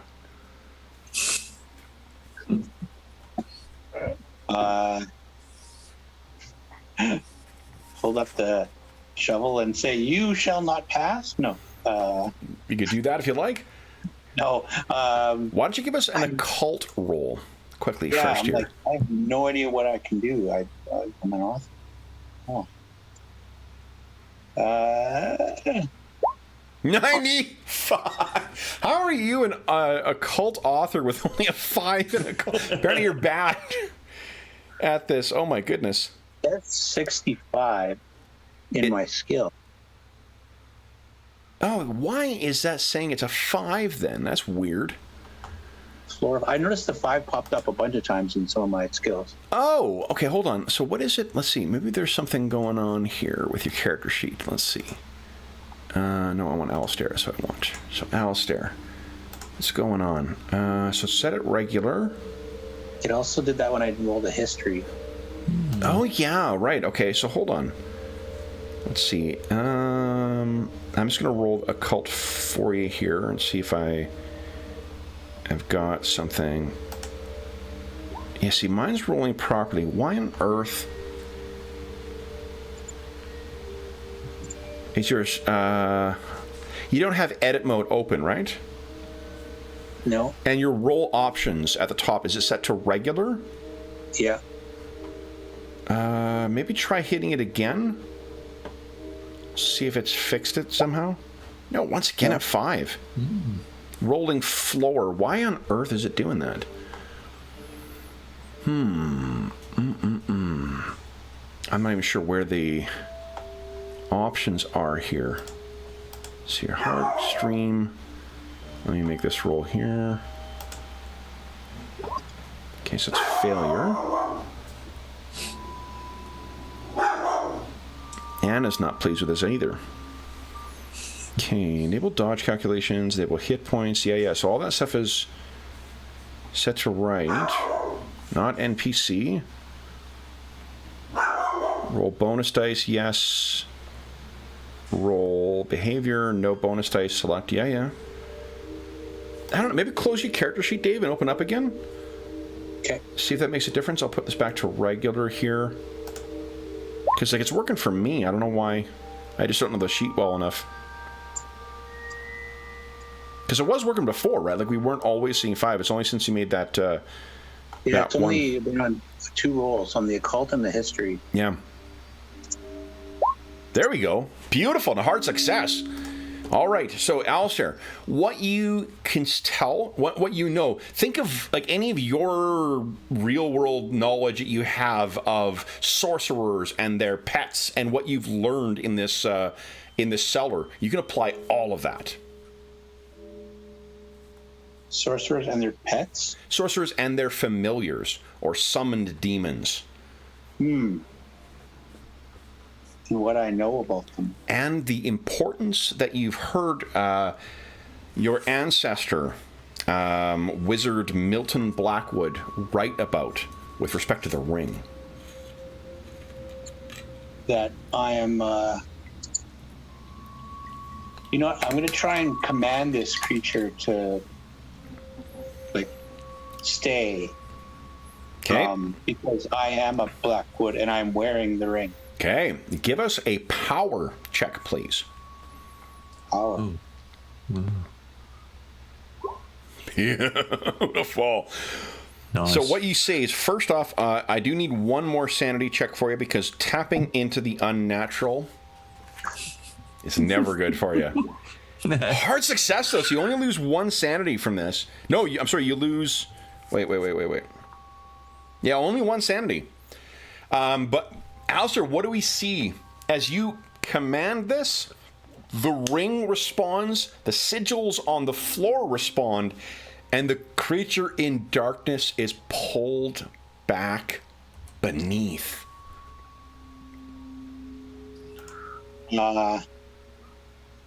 I think the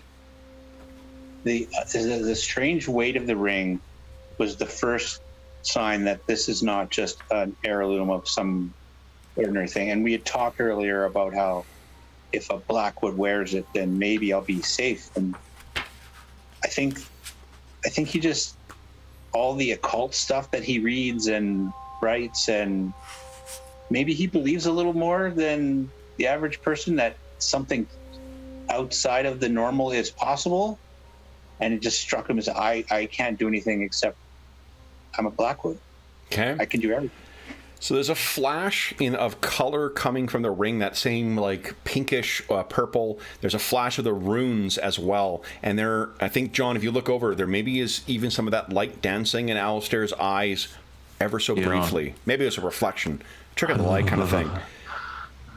But with that, the thing is pulled beneath.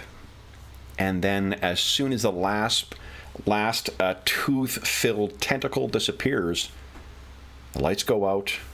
The temperature returns to normal, and silence reigns in here. What do you guys do? I don't know. So John is sort of standing there, just staring. The flashlight is frozen. His pistol is still pointing at the direction where he fired. Go ahead, Dave. Sorry, I interrupted you. That's right. I was like, John, I think we're okay now. I think... I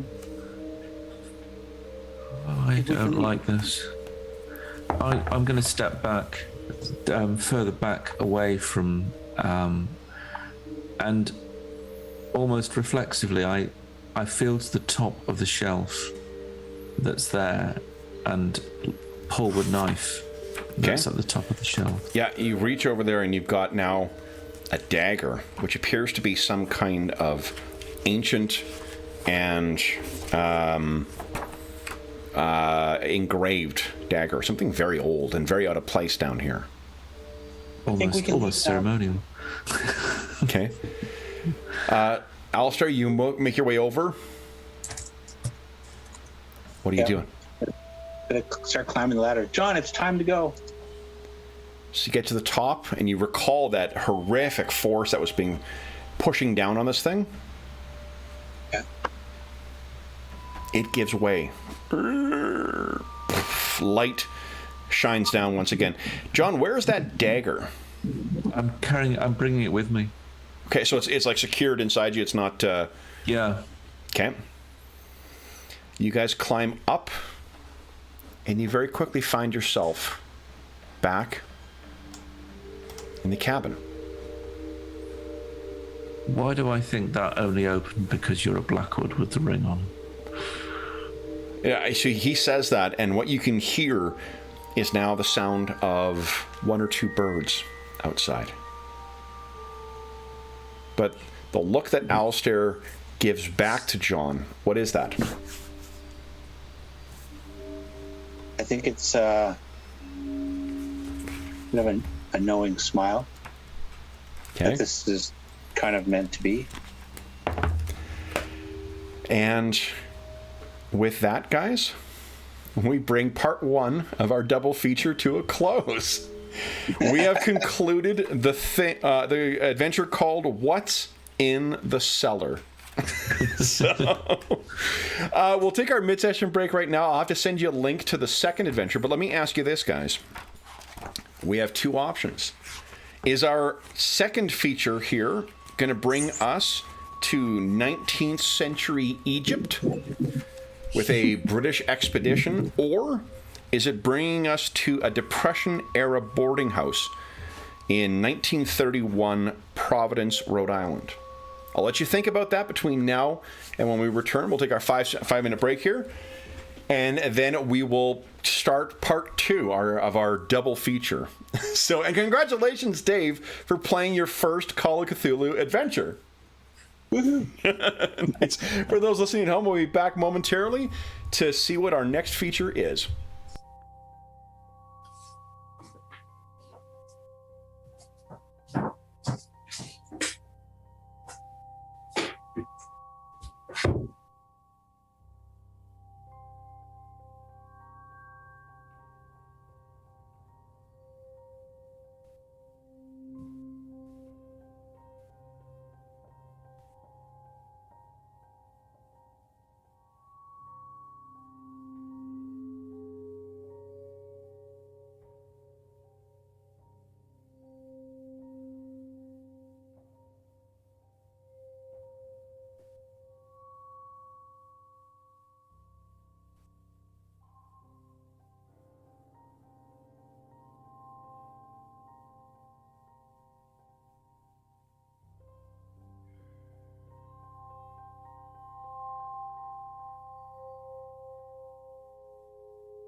right. What music did I pick for this one here? Let's see. Ghost Story. All right. So let's do this here.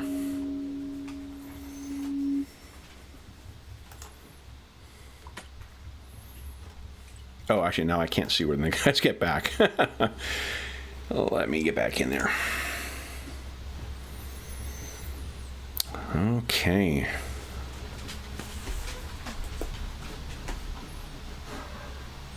And we'll bring us all back to the main page, though. Go.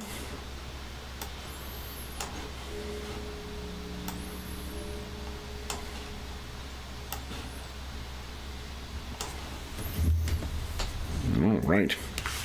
So again, we're using the preloaded versions of the adventures that were put into Roll20. You can get it for about $20 US. You can get all three of them, and then each is designed. We took about 2 hours to play that one, but they're said to be able to be played within an hour. So, fun little way to play a quick pickup thing. I was going to go into the other games and get the lane, and I was like, well, I can't see when you guys get back then. So I got to stay in this game. So, Dave, it was your first Call of Cthulhu adventure. So what would happen if we were playing in an ongoing game? You would have put a mark. You see where there's little check marks on the character sheet? You would have put a check marks to every one that you used, and then at the start of at the end of the session, you would make a roll.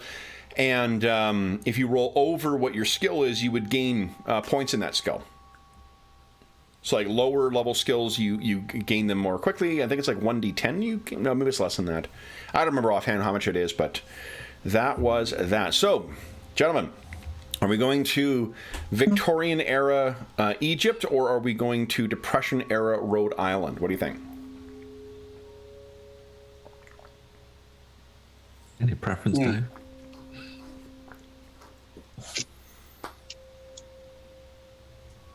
I don't know. Got any preferences?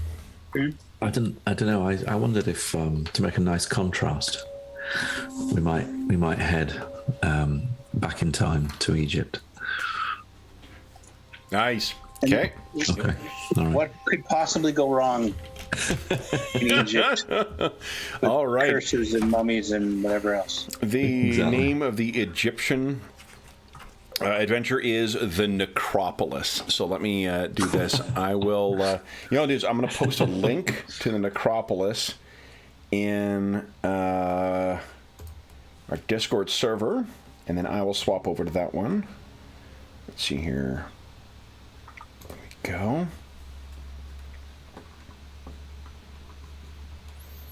go. This is a first as well, too. I've never run 2 adventures back to back in a gaming session.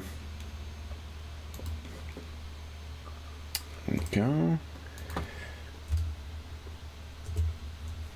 There you are, guys. A link is in Discord.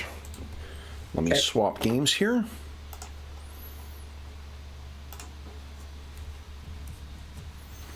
And we'll go to the games. Launch Necropolis. And then the characters that you guys will be playing in this. Go.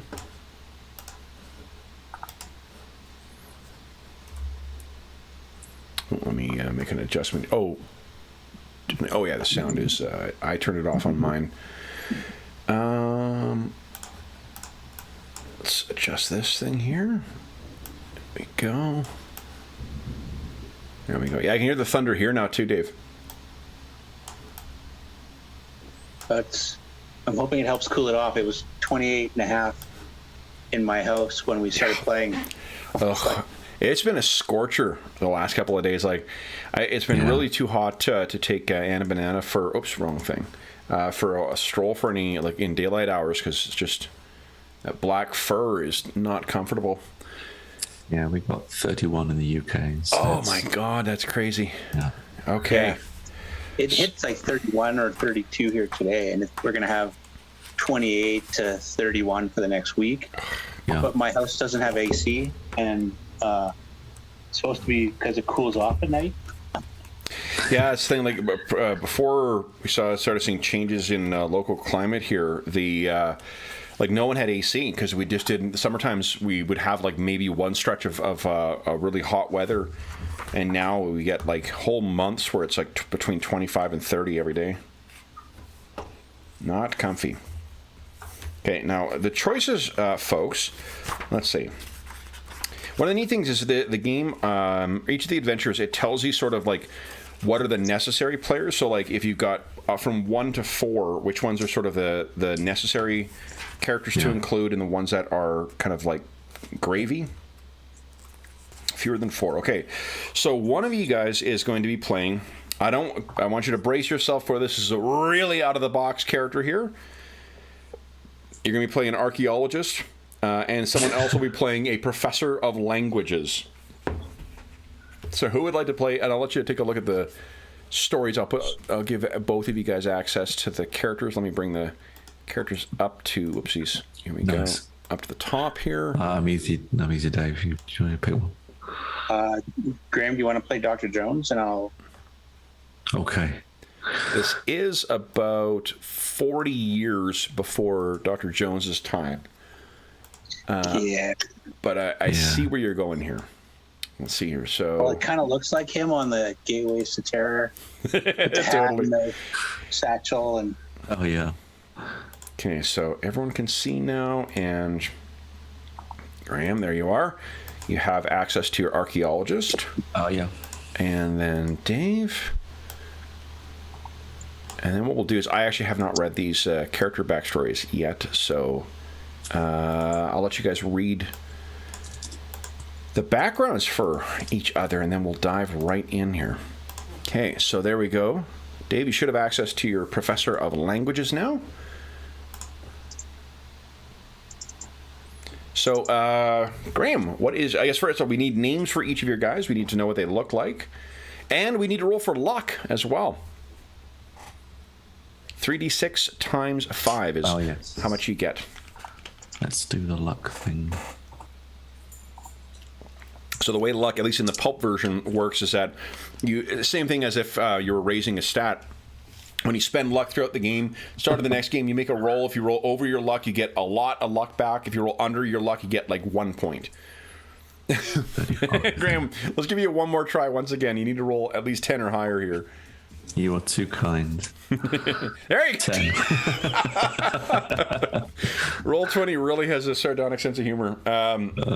So your luck is 50, and Dave, yours is 70 once again. Nice for you guys to go in. So, Graham, tell us about your archaeologist. What is his backstory? So British. He is working for the Royal Society. He has a your backstory perhaps slightly shady past. It is on. Yeah, is it on there? I'm just okay. So embellishing. Love it. Go I'm ahead. just spitballing here. Here we go. Privately funded. Wow, I'm privately funded. Amazing. I wonder who funds that. The only reason I got is because you see your role-playing hooks.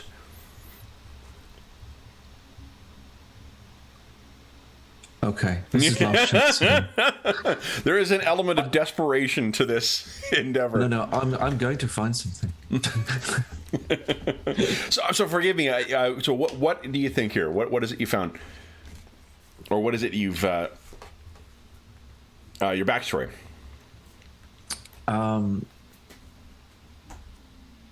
I've uncovered an ancient stone path leading into a cliff face. Surely this is one of the great tombs, undiscovered until now. Nice. Very nice. And Dave, tell us what your backstory is. So my character is been studying Egyptian hieroglyphics at University College London for years, and having surprisingly limited occupational opportunities despite her international renown. yeah, she's finally got a chance to be part of a major discovery, which is always good for the career. Excellent. Excellent. So, do you guys have names for your respective characters?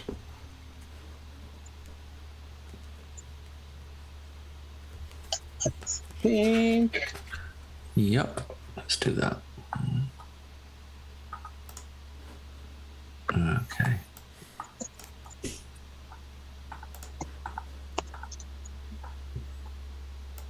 Oh, edit.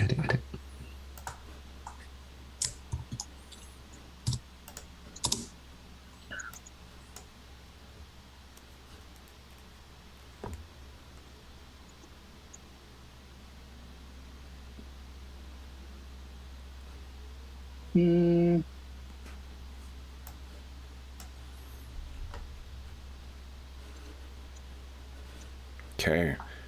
This is fabulous. I just read the intro. Oh my gosh. Okay. So. Oh, I was going to grab it. Hold on. Music. Tracks. Here we go. Search for.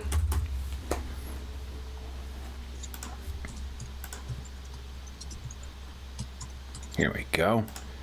The sucker in. That one I'm not sure if you guys had your music on, but the one we used last time I think was pretty good. Ambient but not overpowering. Yeah. And so we're Victorian era now? Yeah. Yes. This is 18, let's see here. Year of our Lord.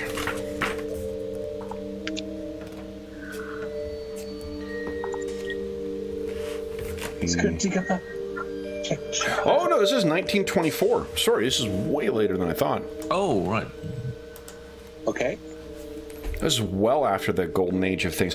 Forgive me, they're all around the same time. I thought that, for some reason, I don't know, I had in my head that it was a Victorian era one. I think because there's the newest supplement for the game is called Cults of Cthulhu, and it's got a fucking cool 3-part series that goes the 3 classic periods of the Call of Cthulhu RPG, so I just had that in my head. So, yeah, sorry, November 26, 1924. So, guys, we got names for Sarah Smythe and Joseph Brayton. Professor, I'm assuming. Actually, on both cases, I think you guys are you're a doctorate student, aren't you? Smythe?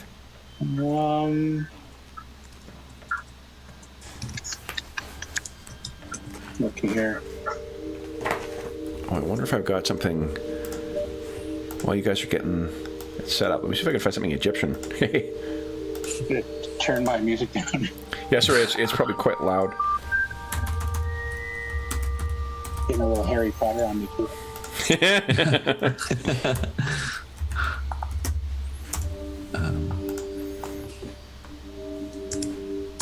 Let me turn this off here. Go. Mm-hmm.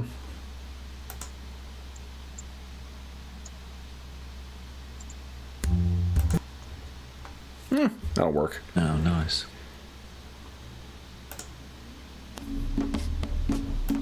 No. All right, I think. Here we go. This is going to be a little on the nose, but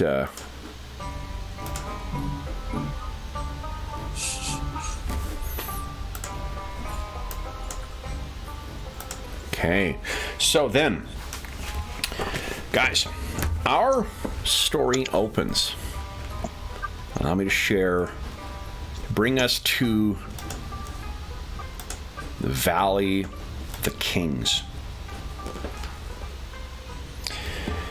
November 26, 1924.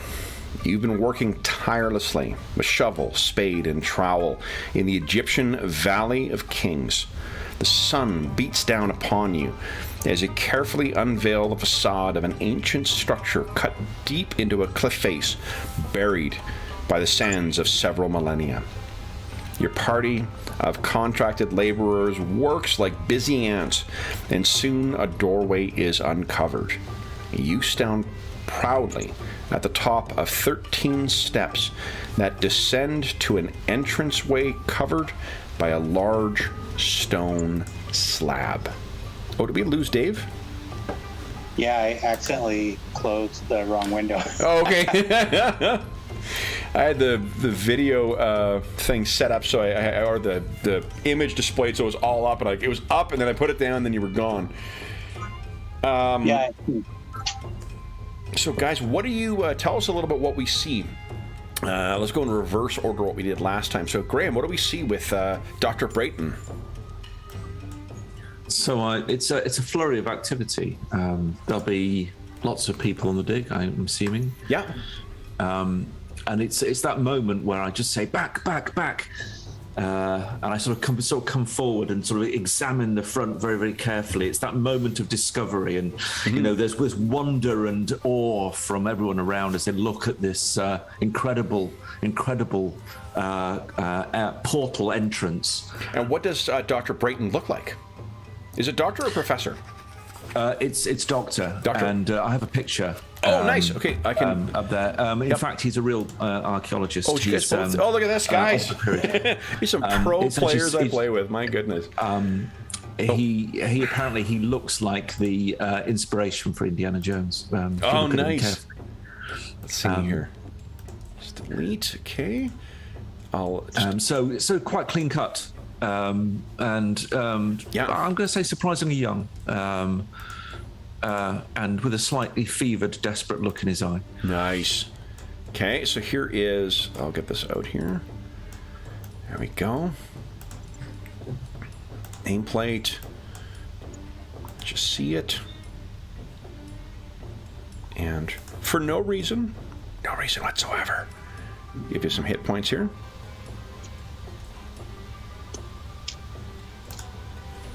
Yeah. I gotta turn that music down again. It's really loud. Because of the equalization in OBS as well, too. I fear that it's getting so loud it's drowning you guys out. Okay, so that's there. Bottom overlapping. I think you guys can all see. You can see the amounts on there. Boom. Okay, so there's Dr. Brayton. And is it Dr. Professor, Mrs. Ms. Smythe? Professor Smythe. Professor Smythe. And Dr. Brayton. Nice. I love it. Okay. Let's see here. That hit points. There we go. Pre-gen sheets are just great. Very helpful. Okay. There you go. There's Professor. Oh, actually, so we'll probably forget. Professor Smythe and Doctor. Okay. So, where is what do we first see about Professor Smythe? Dr. Brayton is down there in a fevered kind of way, trying to see what this slab blocking the portal will require to remove it. I think she is as sunny and cheery as her hair. She's like very pleasant person to be around in general. She's very happy and friendly, but when it comes to her studies, she takes that very seriously, and it's been a challenge to get anywhere in her career. So she's going to make the most of this scenario. Excellent. I figured she's probably got a chunk of beef jerky at hand almost all the time. She's a constant snacker, but good snacks. Nice. Okay. So under your watchful gaze, the laborers construct a primitive pulley system and hoist the heavy slab blocking the tomb's entrance into the sky. Stale air from the dark hallway invites you inside with a promise of untold riches. And let's see here. And maybe a curse for 3. You both excitedly rush inside into the darkness. You're mere steps away from fame, fortune, and this discovery of a lifetime. And as you enter the ancient chamber, you hear a cry of alarm from one of the laborers. The stone slab behind you suddenly slams to the ground, and you are plunged into darkness. You are trapped. Would you each give us a sanity check, please? Oh, 30 seconds in. 30 seconds in. 30 seconds in for a sanity check. Oh, failure from Ms. Smythe. Hard success for Professor Smythe. Hard success from Dr. Brayton. Would you, let's see here, Professor Smythe, would you give us a 1d2 roll? And you lose 1 sanity, Dr. Brayton. Okay. And I think, unfortunately, Professor Smythe, you live, it's only 1 point of sanity lost. You do live up to the stereotyping because of your failure. You do let out a bit of an involuntary scream that seems to carry down the passage. What you can hear because that's your ears and your hearing seems to be the thing that is most keenly attuned right now, is muffled voices coming from the other side of that fallen slab.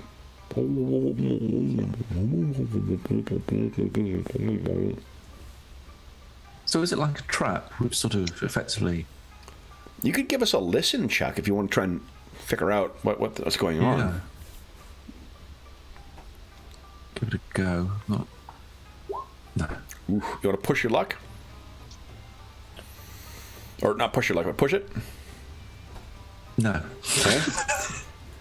So you can't seem to hear, but you know that Professor Smythe is down here with you as well. Is it just the 2 of us? Yeah. Looks like it's just us. I have some matches. Do you have anything worth lighting? Professor Smythe, you could listen too, if you'd like. Yes. Is that what we're doing? She reaches around in the dark. Okay. Yeah. Finds the door.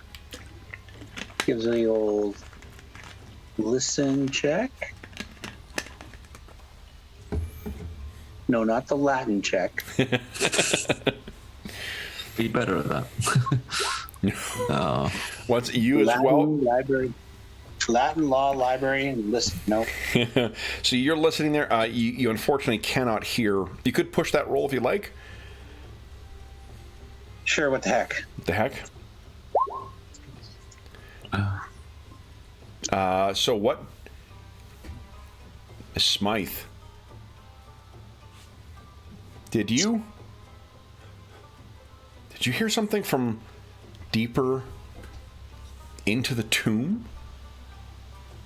You give us a sanity check once again. Pushing is always fun. Oh, that's another 1d2 then, please. You're ahead of the curve with me. Only 1. There you go. So nice. You can hear Miss Smythe call out once again, but Dr. Brayton, you're not sure what she's on about. I think I heard something in the tomb. It'll be just an echo. It'll be an echo. It can be like this. An echo from what?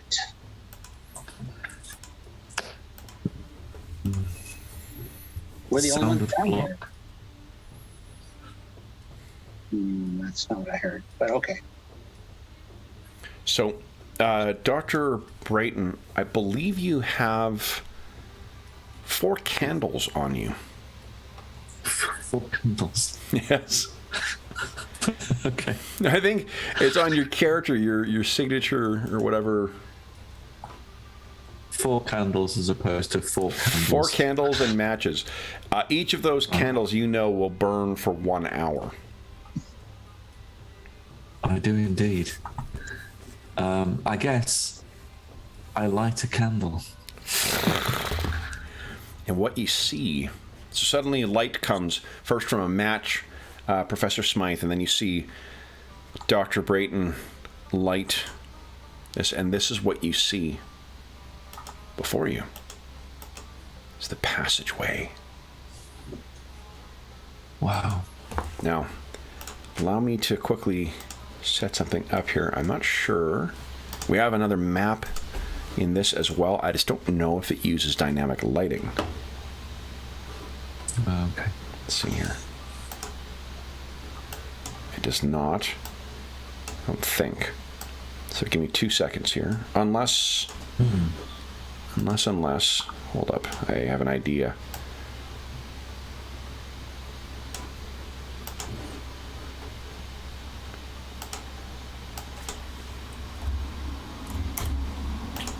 Yes! I believe dynamic lighting is set up in here. Fuck, that's awesome. Well done, roll 20. This is a great thing here. So, let's see. Oh, that's good. Oh, that's good. Okay. I'm just going to set my opacity up so that it is matching what you guys can see. So let me bring you over to the passageway. This is where you find yourself. So, in here, what you can see is this is a dark hallway which looks to be about 25 feet long and free of debris. There are damaged and faded hieroglyphics that can be discerned in the wall, and the candlelight highlights cracks running through many of the frescoes. Mm-hmm. What would you like to do? Well, I'm fascinated by the hieroglyphics, so can we take a look at these? They might give us an indication as to where we are and what we found. Yeah. Why don't you give us a language Egyptian hieroglyphics roll there? Fucking nice one. Oh. So, You know this stuff. you have to sort of get... That's why you brought me here. Yeah. What you can see is that the etchings depict... And you can move yourself down the corridor if you like as well. You will want to stay close to Dr. Brayton because he is the one holding the candle. I'll follow, yeah. The etchings seem to tell a story.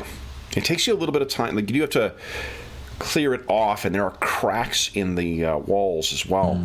And as you get to about there, what you can see is that behind some of the cracks, you see where you are there, Professor Smythe? Take a really close look at the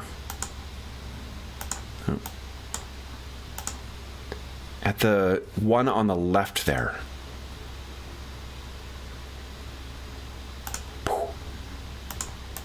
Or on the right. Beyond those cracks, can you see little chambers now?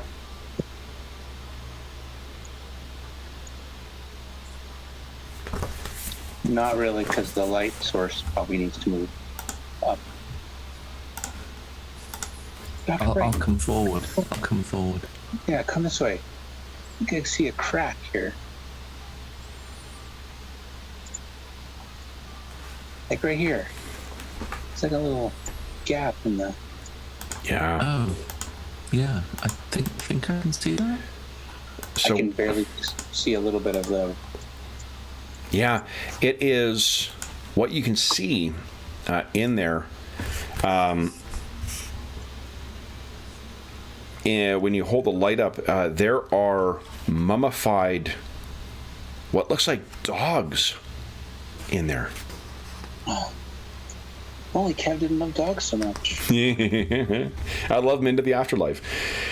The etchings that you're following, though, they seem to tell a story. They depict a pharaoh who appears to possess great powers, beyond those of ordinary mortals. The disjointed images on the panels show him smiting those who do not follow him, and that many suffered and perished in his rule. And it's she'll relay that to the good doctor. Okay. Are these sort of jackal-like?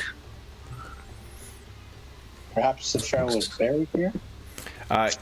You could break... I mean, this is not your first time encountering these types of old walls. You can make a strength check to try and break through there, if you like.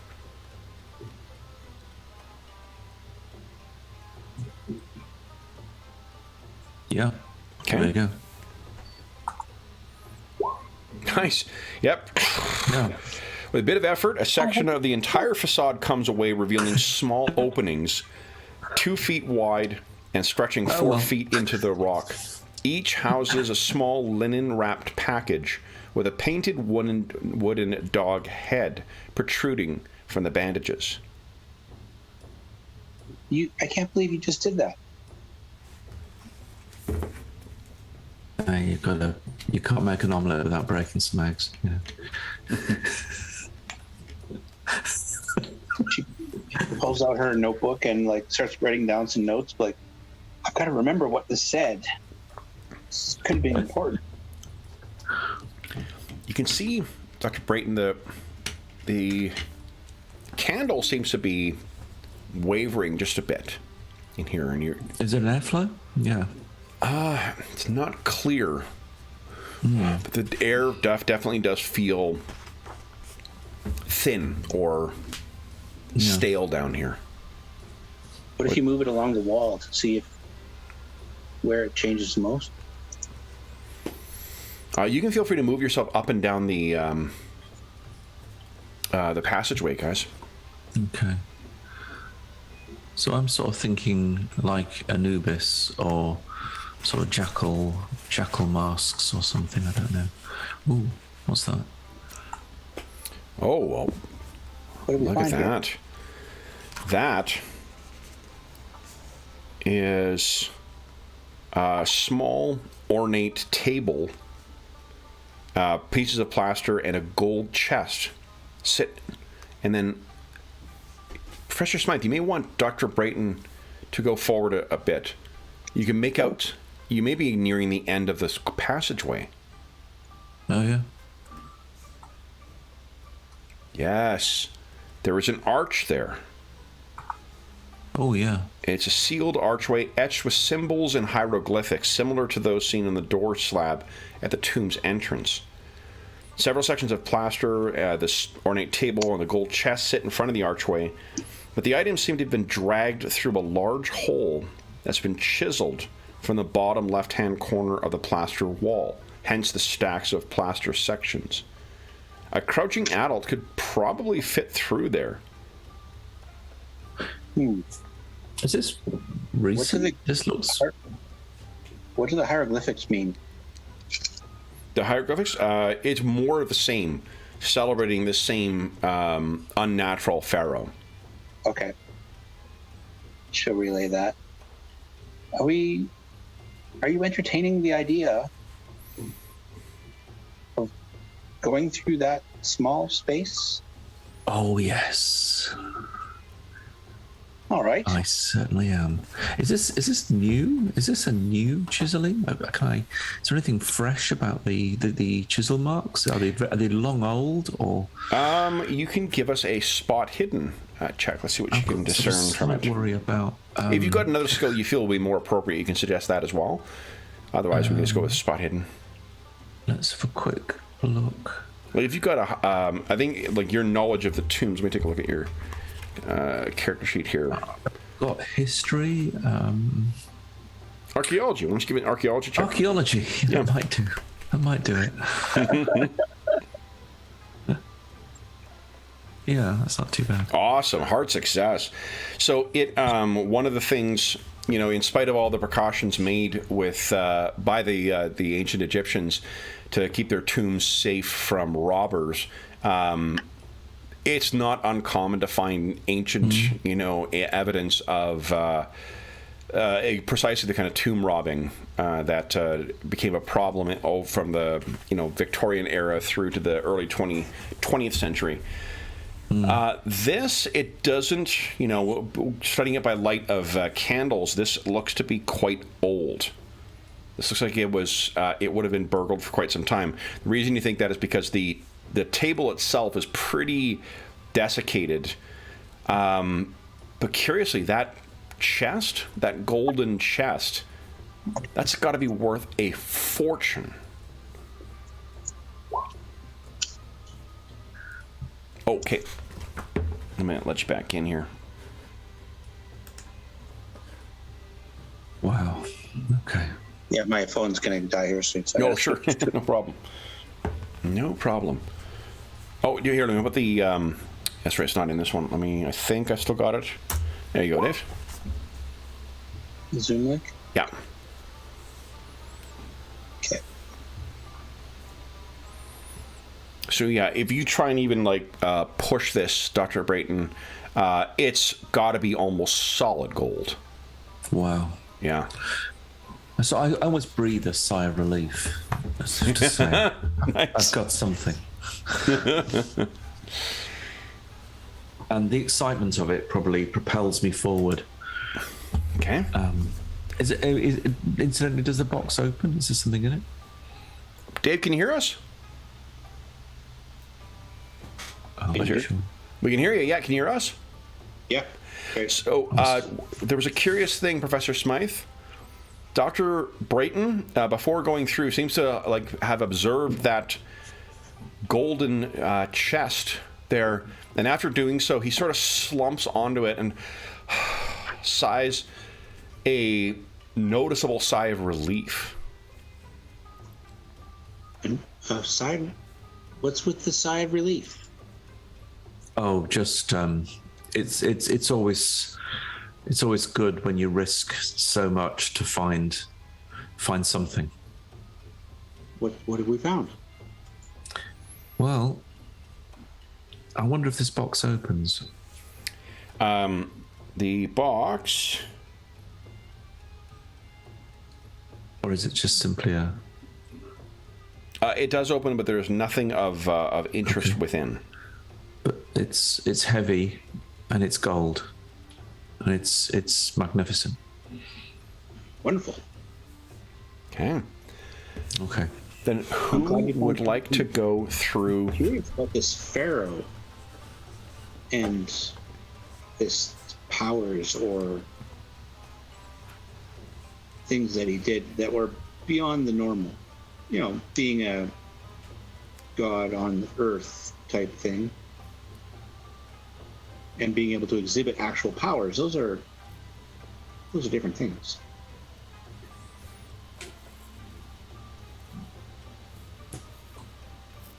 So do you want to move the chest back to where the door is so make it easier to get out later, or? I think I'm just going to go towards the entranceway that's been chiseled out and sort of half crouching, just to see what's down there and consider carrying on, going deeper. Okay. That would be leaving Professor Smythe in the pitch darkness. Which case I stop for a moment and look round and say, just another, just one more chamber, perhaps. So he does not appear to wait for you, and begins, crawling through. Yeah, she gets over there. Whoa, don't leave me behind. So, Sorry. Dr. Brayton, you were the first one to view the antechamber beyond. So as you crawl out, you actually start bumping into one or two things. Oh. Professor Smythe, you come through afterwards. It's like totally black. I'm like, wow. Yeah, it's dark in the tomb. Solid effects. You enter a room filled to the brim with stacks of treasure that reach almost to the ceiling. A couch, chairs, tables, stone tablets, statuettes, musical instruments, tapestries, vases, sealed jars, bowls, ostrich feather fans, and chests full of riches. A chariot made of gold stands in the northwest corner of the room, along with a rowboat. You can feel free to navigate around in here freely. I'm just... And I will, if you guys have any suggestions for what you'd like to do while in here too, you can feel free to let me know. Options they have suggested are archaeology, appraise, and spot hidden. Yeah, is tablets? Is that one of these things? Yes, yeah. Is there anything on them, like writing or hieroglyphics or?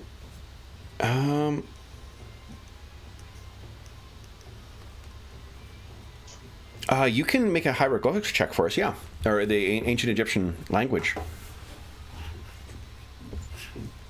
Check once again. It's only 10 off. You want to spend 10 luck? Sure. Okay. So, what you see, Professor Smythe, this is very curious.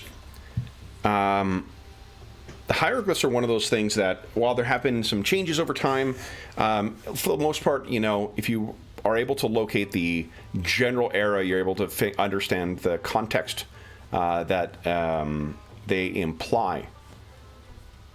The hieroglyphs in here, they don't correspond with any era of Egyptian history that you or with which you are familiar. Could I try to cross-reference with my archaeology at the grave goods that are here to try and locate a dynasty? Yeah, I'll give us an archaeology check. I think she'll say Nice, something. extreme success. You are absolutely certain that whatever era these things are, none of it corresponds to any known Egyptian era. None of it. This is incredible. This is Completely incredible. What a find. unprecedented. But also quite odd, given all of the other finds and all of the other research that's been done. I've been researching this for a decade. Yeah.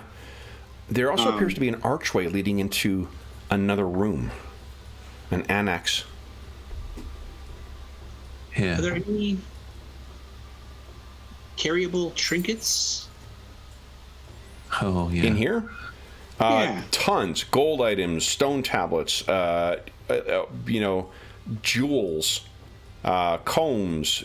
I think if Sarah saw a necklace, she might just Yeah. Absolutely. put it up and go, "What do you think, Joseph?" Suits you. Joseph, you need not make, because of your extreme success on that, you know that the items here would command a staggering price on the private market. Yeah. Obviously handle with care, but that's The other thing kind of fun. that's curious here, this is not how, at least, I mean, appreciating it, this is from an unknown era of Egyptian history. This is a very unusual way to display items in a tomb, and is more akin to if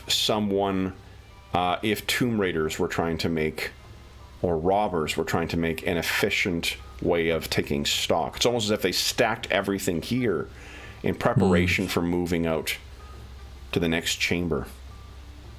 I think I'm Interesting. gonna, before we leave the room, though, I'm going to we'll do a spot hidden. I think Sarah wants to, I don't know, just see if anything jumps out at her that's not, I don't know, part of the normal, what you'd find.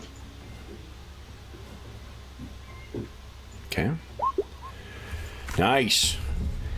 You can see that on the ground, Sarah, or Professor Smythe, near where some of the stacked items are, there are broken bits. Almost as if someone was moving through here with little regard for the surroundings, as if some stuff was shattered as it was going through. She'll point that out to Doctor.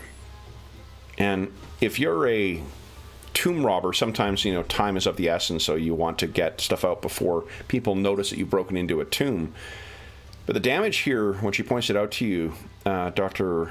Brayton, it's not the kind of stuff you'd see from sloppy robbers. It's almost as if someone was moving their way through here, breaking stuff, knocking over stacks, without a care for the damage done to them. Odd. How very strange. We probably should count ourselves lucky we've got so much here. Could I just ask about I don't know if there's anything there that's obvious about the figures in the far right of the chamber. The far right, it is curious. It seems as if there are two, if you move over to the right, yeah. So there's a sealed door that's there. And there's a big slab of stone that is in front. And flanking it on either side are two, what appear to be statues. But as you get in closer, you can see it is two mummified men who have been impaled on long spears so as to keep them upright. And then their heads, at first, you think, oh, they're masks of some kind, and you realize, as you look in closer, that they have had their heads removed, and a crocodile's head and a jackal's head have been stitched to them. Would you each give us a sanity check at that revelation, please? Handlocked. No. No. So you each lose one sanity. Not much from this one. Just unnerving, being the darkness lit by a candle light. Each of the guards is holding a weapon as well. The crocodile man holds an Egyptian battle axe, and the jackal-headed man holds a sickle-like sword called a khopesh. Both actually, in spite of their immense age, both seem to be in very fine condition. Do you see anything of light sources while we're walking through that? You think that you could? There are. I mean, there was that linen. Part of the stuff that was used to mummify animals and creatures and people and whatnot too is flammable materials. You could kind of crudely make a torch out of one of those mummies and the linen. There's probably maybe because I'm trying to think what else is in here. The ostrich feather stuff, that's not going to burn terribly well. If you broke off part of the barge, maybe. I don't know if I want to touch the mummified guy's staked, but maybe there might be like a. What about in the broken stuff? Somebody was smashing things. Is there like a broken chest or something that maybe have been made with wood? That's you could do that maybe, and even your clothes. You could take a part of your skirt off and wrap it around, and then light it with the torch. Yeah, she's wearing pants because that's how an adventurer does. Oh yes, but you probably have a scarf or something to protect your head or whatnot. Let me give you some light here then. Definitely have the scarf. Okay. So then, Professor Smythe, let there be light. You both have light now. And again, you can see there is, while this passageway is protected by a slab far too large to move, to the north, there is an annex that is unobstructive.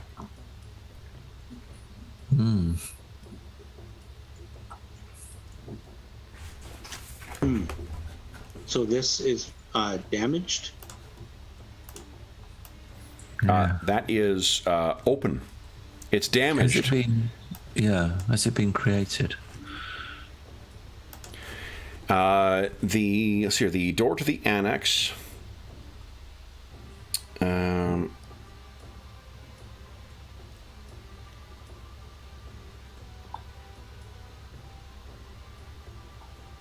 The plaster wall that sealed that archway has been completely demolished, with it scattered on the floor and around. And it appears, what is in there? Dr. Brayton. I will take a step forward and I go, oh. Now that is curious. There appears, oh my.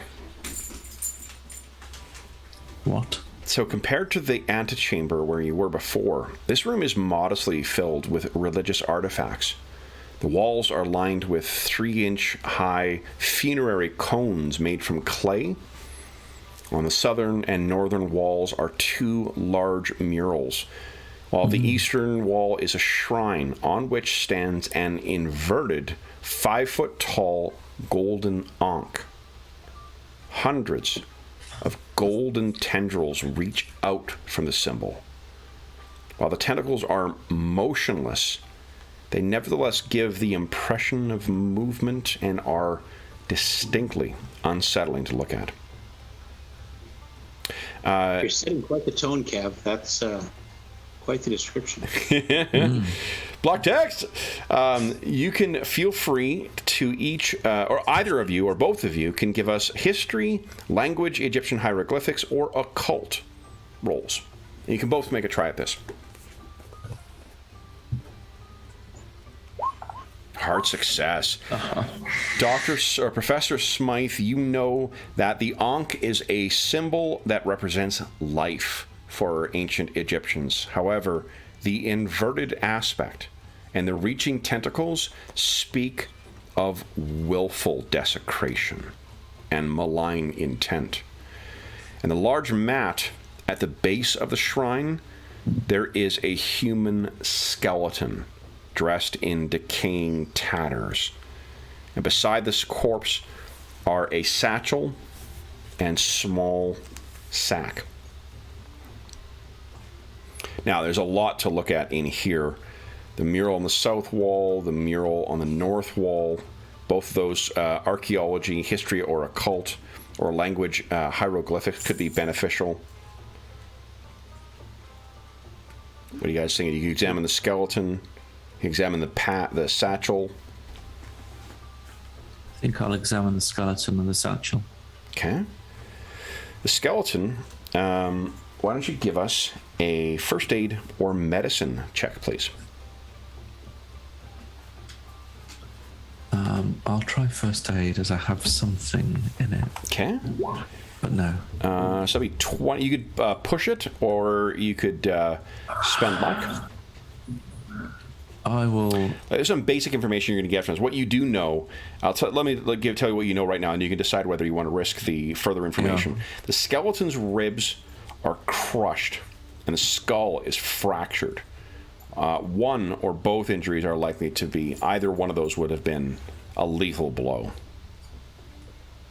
What you don't know is the time of death. A successful first aid or any one of those other ones would have given you an idea. Okay. Okay, I'll use luck. Okay, so 23. Yeah. These bones date to within the last 10 years. Okay. But there are small indentations on the bones as well, similar to small animal teeth marks.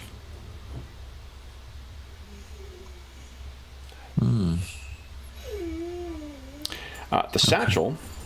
Sorry, Anna Banana's crying. Hey, she just doesn't think that things are going well for our investigators. Small satchel next to the body is filled with gold and bronze jewelry. You can hear it rattle in there as you pick it up. It also contains a trowel, a flask that you shake around, it's the kind you would have water in, a German passport, a stick of dynamite, and a leather-bound journal written in German. The passport belongs to someone named Sasha Karner, born August 2, 1880, 1880. Place of residence, Berlin. You know what? Let me see that journal. I'll Yeah. look at that. Okay. You have German as a language? Nice. So what you can find, I mean, it's the decipher. What you find is the contents of the leather-bound journal. All the entries are dated from 1910 to 1916, describing Sasha Karner's time as an anthropologist. It outlines his trip to Egypt and his attempts to unearth ancient Egyptian artifacts. In addition, Karner writes about his English companion, an archaeologist named Dr. Gerald Sutton.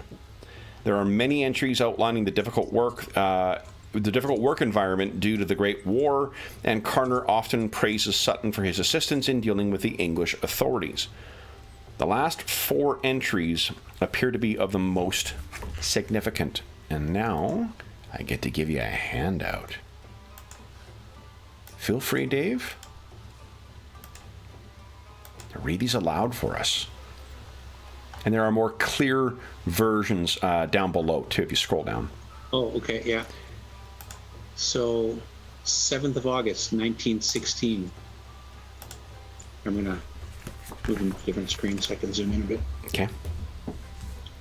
Word has reached us of fierce fighting north, close to Suez Canal. Our men are scared enough as it is without the fear of being killed in any crossfire. Their superstitious beliefs have delayed the dig more than once, and I do not care for any further stoppages. We dig tirelessly through the loose sand and rock. We are close. 3rd of September, 1916. Today was glorious. We have found the entrance. Removing the doorway was difficult, but we created a pulley system that allowed us entry. More work greets us inside. Limestone chips have clogged the entirety of the tunnel. I've halted the removal of the stones until I've surveyed the structure and documented what we have learned thus far. See, that's what you should have done, is let me document it before you started smashing through walls. No, just kidding. Sutton thinks my meticulous records are unnecessary and time-consuming. Go, Sutton. 1st December 1916, so a couple months later. Finally, the tunnel is now almost clear. Some of the workers have taken a great interest in the damaged hieroglyphics in the passageway. Today we remove the last of the stone chips and explore. The stone looks unstable. It may be too risky to use the explosives.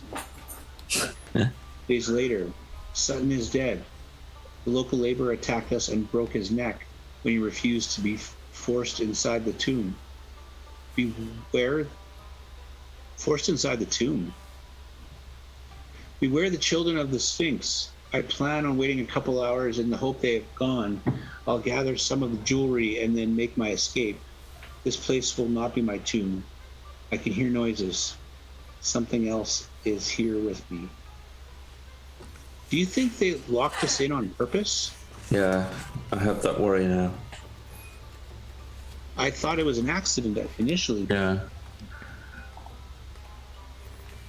Yeah, that is worrying. Do you know anything And about this the children place- of the Sphinx? Is her tomb. Is his tomb. You can give us a... yeah, I mean, you're looking around the walls. I think, Professor Smythe, perhaps, this is how the Egyptians conveyed information to those coming after them. Maybe those frescoes will tell us. Yeah, why don't you give us a... you guys can give us either archaeology, history, occult, or language, Egyptian hieroglyphics. Let me turn back to the chat thing. Ooh, so we have a turnabout here. So, what you see, the mural on the south wall, Dr. Brayton, depicts a smiling, black-robed pharaoh holding an oversized set of scales on which a heart is being weighed against a platter of dead animals. A kneeling figure with the head of a wolf has a chest wound that is being stretched open by two small men. There are some hieroglyphics below the painting, and you recognize that the kneeling dog-headed figure may be a representation of either the Egyptian god Anubis or Set. The scene shares similarities to the weighing of the heart ceremony, where gods judged if a person could enter the afterlife. But the deceased animals on the scale, they may be representations of other powerful Egyptian gods. Thus, the image might be a form of ceremonial perversion or desecration, comparing one against the gods as opposed to their deeds in life. Now, you failed there, Professor Smythe. Would you like to push that roll? Or you spend luck? I will push the roll. Okay. Fucking awesome. The hieroglyphics you read underneath there, and perhaps it's your hands are trembling, the flickering torch behind you as you read it. The trial has been passed. Forever they shall be tied to this earth through their faithful beating heart, strong of body, awaiting the return of their master. And that's when you guys hear the sound of something very heavy fall from elsewhere in the tomb. Like, the last time you heard that heavy sound was the stone coming down to trap you in here. Hang on, whoa! It's not the doorway in the next chamber. I just quickly, just excuse me while I just check through there just to see if that chamber door is still there. Sure. Go ahead and move yourself. Yeah, it is. I think she'll check out the southern fresco then while he... Okay. So the... Wicked. Oh. So what you do is, as Dr. Brayton is going back into the antechamber, you see to the north there, what you can see is a sickening scene of an Egyptian city being attacked by an army of horrific beings. There are two notable types: those with the bodies of men and the heads of animals who wield various weapons, and those with the bodies of animals and the heads of men. Black tendrils burst from the ground and sky, tearing the city and its occupants apart. Some of the creatures you can see are eating corpses that have been laid out on tables, while others frolic in the chaos. And a pharaoh, robed entirely in black, is depicted with an impossibly dark face and seated atop a pyramid-like throne borne by the hybrid monsters as he is carried through the horrific scene. Professor Smythe, would you give us one more sanity check, please? You realize the trembling of your hands for when you were studying the hieroglyphs is growing. Oh, but you're steeling yourself. One more sanity.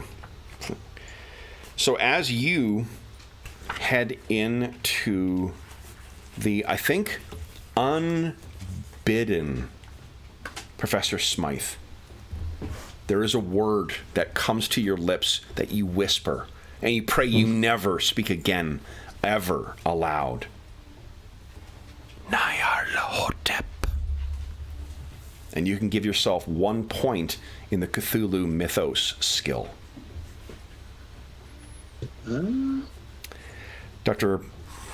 Brayton, describe for us what it looks like as you sort of make your way out here and you see there's all the stacked up stuff, all the chaos and clutter that's out there.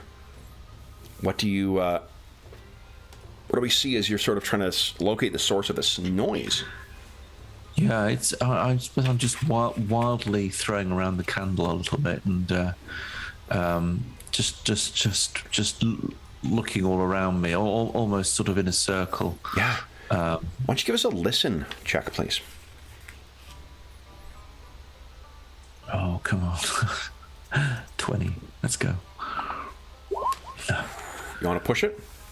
Yeah. Okay. Love it. No. Okay. So, No. what you hear is you stop and you can hear the sound of. Is it footsteps or? It's footsteps. Can't be. But you somehow hear them from over here. Oh. No. And then I will. Go on. you move up towards that, and you hear a muffled sound, and that massive slab moves towards you about 3 inches. Step back. Would you give us a sanity check, please? Having witnessed that. No. Oh, no! Give us a 1d3 roll. I can.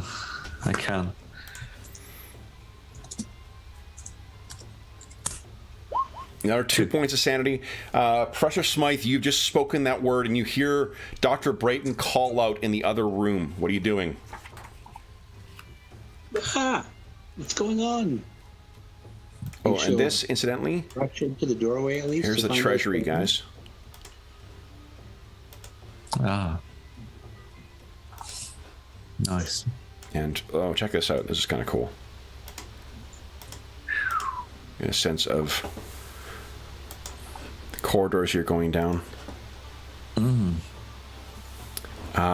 So, Professor Smythe, you run over here, and you, what does she see, Dr. Brayton? I'm sort of nervously pointing towards where the door, the sort of slab door was. Sounds from there. Can you hear anything? So Professor Smythe, if you look over there, it's in the darkness a little bit, but you think you see once again that stone is moving. The stone's moving.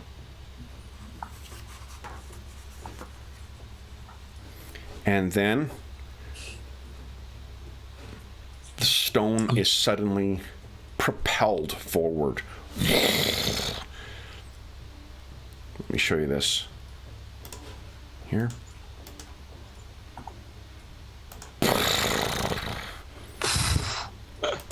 Leaving it open. And then something slowly stalks out. No.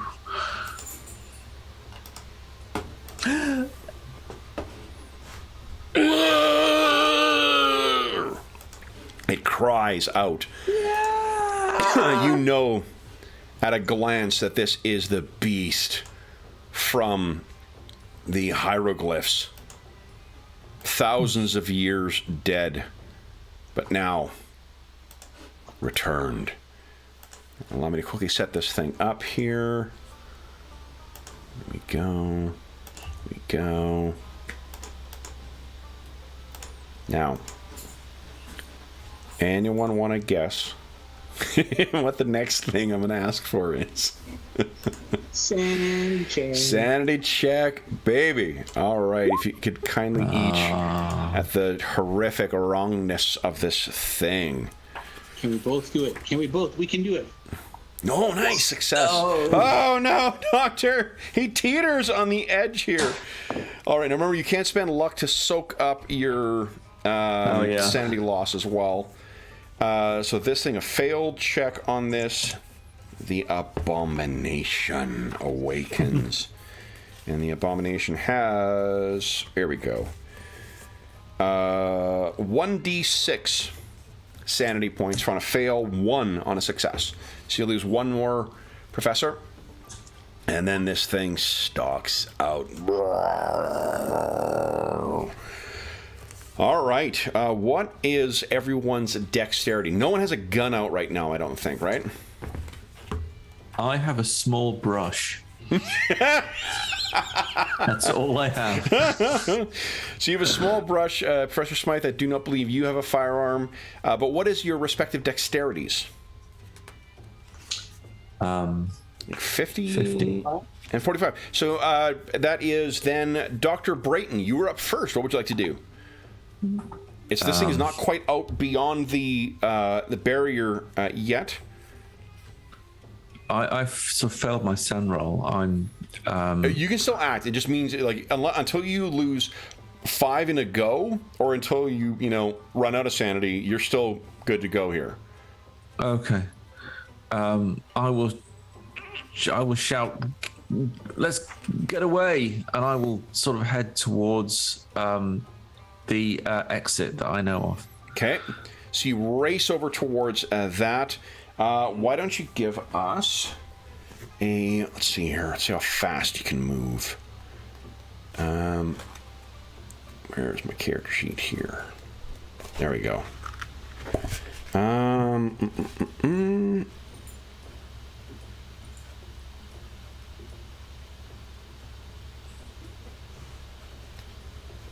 You know what? Why don't you just give us a dex check?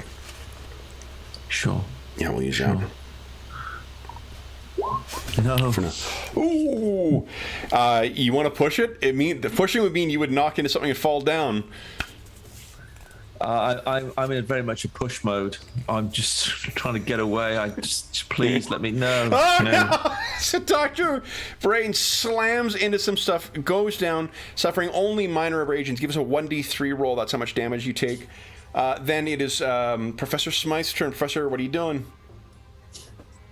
She was going to run, but they're a team, and so she'll go to his aid, try to help pull him up.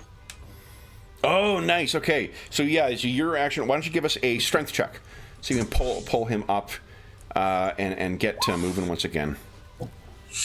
You want to push it? Sure, why not? Yeah, that's a spirit. There yes! You go. Beautiful. Something. Pull him right up. Hard success. So he's up. Then it is this thing's turn. So let's see.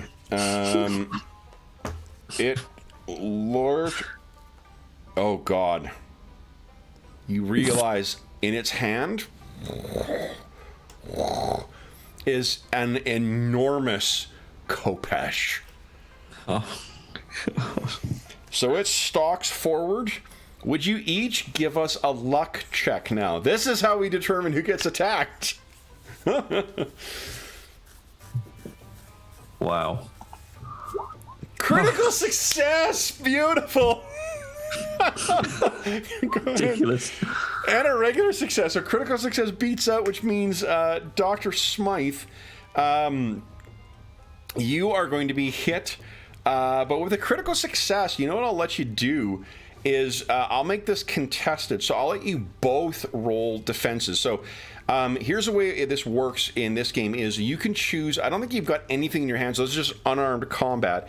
You can make a contested contested fighting against this thing. And if you succeed, like whoever it's contested stuff becomes whoever succeeds is the one who damages the other person or avoids things, or you can try and dodge. You can just dive for cover. And then what I'll let you do is that Dr. Brayton, you will also be able to make a dodge check to try and like shove her out of the way. So I'll take the best of your 2 defenses, however you guys choose to do it. Then. Yeah. Brawl? Would it be like brawling, or would it be? Yeah, brawling would be fighting. Could she like swing the torch at it? Oh, dang. Yeah, that would make sense. Sure. So that's an improvised weapon too, so it'll actually do a little more damage than. Oh, failure. Okay, let me roll for this thing. I'll tell you how it does. I got a regular success on this, so you guys need to need to get a Yeah, something All or better. nothing. Okay, I deploy the brush and make a roll. Okay. I fail. So that, and you can't push combat stuff. So the sword comes down. Ugh, this is gonna hurt. No.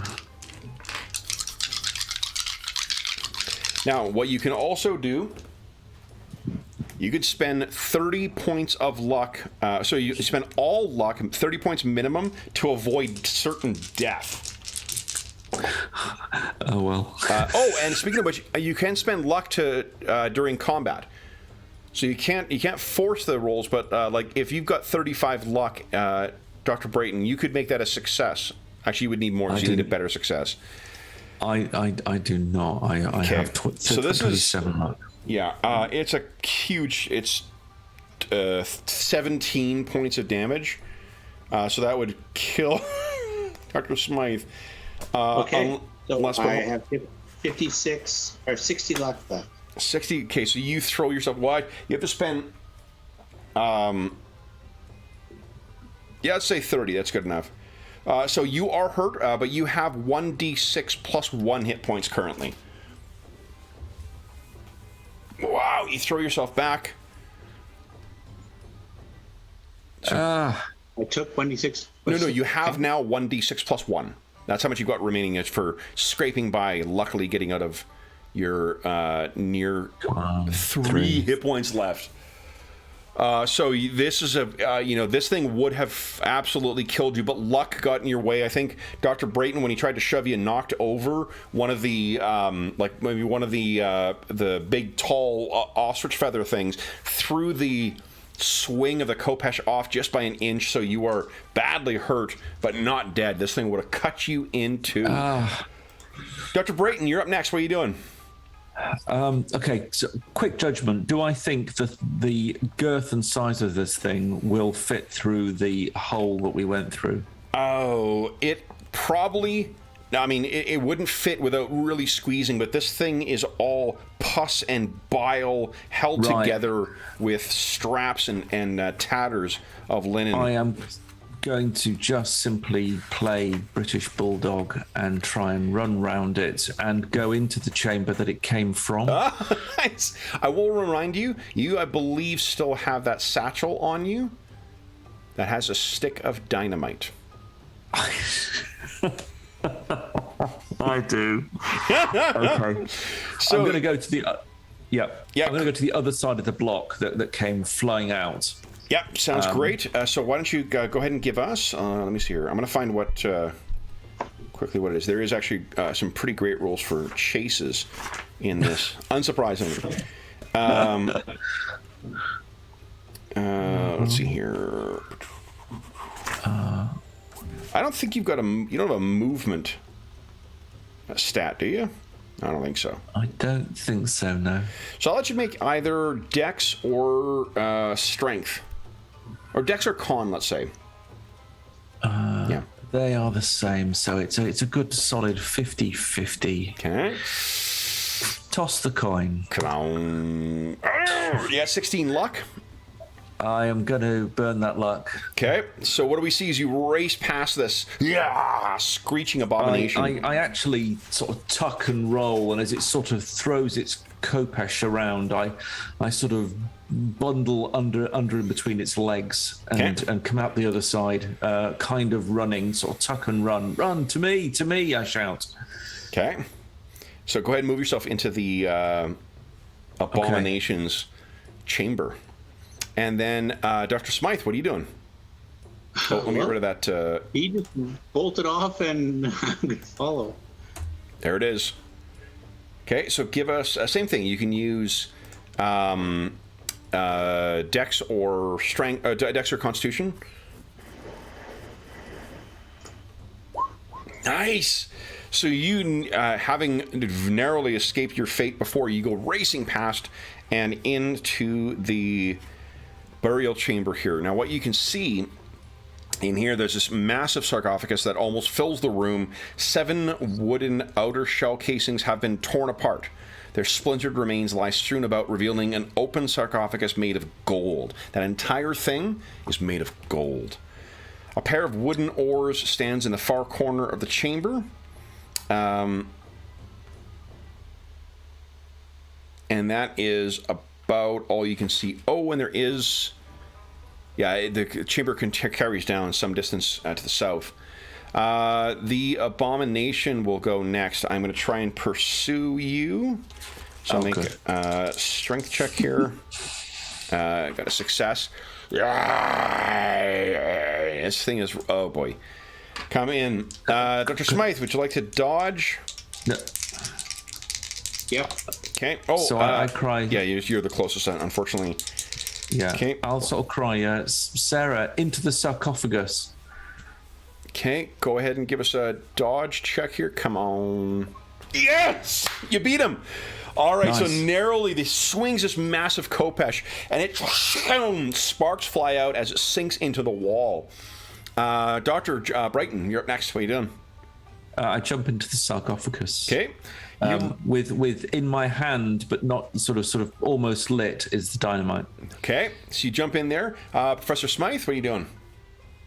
I have no idea what he's doing, and I don't know why the sarcophagus, but she's going to run past. Okay, where's she going? So I don't know where that goes. Oh, there's a little opening. There's an open doorway down there. There's a doorway. Why don't you give us a dexterity? If you're just racing down there, give us a dexterity check again. Or strength, whichever one is, or constitution, whichever you'd prefer. Fuck. Okay. So you can actually move yourself into that chamber if you like. This thing is surging after you, but isn't able to catch up. It stumbles across those broken remnants of its body. Broken remnants of its, the things that held its sarcophagus. What you find as you race into here, this room is filled with an assortment of treasures, fragile artwork, sculptures, ceramics, small boats, and chariots made from gold.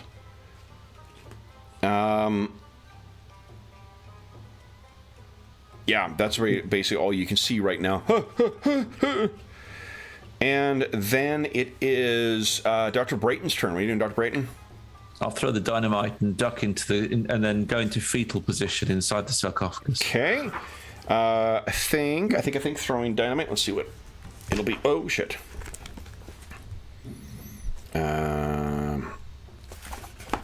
Dynamite. Where are you? I think it's probably like a dex thing. Here we go. Dynamite throw. Oh, there's a throw skill. There is a throw skill. I'll just see what my throw skill is. Here we go. I'm out of luck. Okay, I'll do the throw thing. Oh man, 20. Oh, I will let you push it. The pushing is being like, this is old sweaty dynamite, so I think you know what the failure is going to be. Oh my god. Let's do it. Oh! Do you luck? Oh, and you can't spend luck because it's pushed. No! So you pull this thing back. Professor Smythe goes racing off down in the other direction.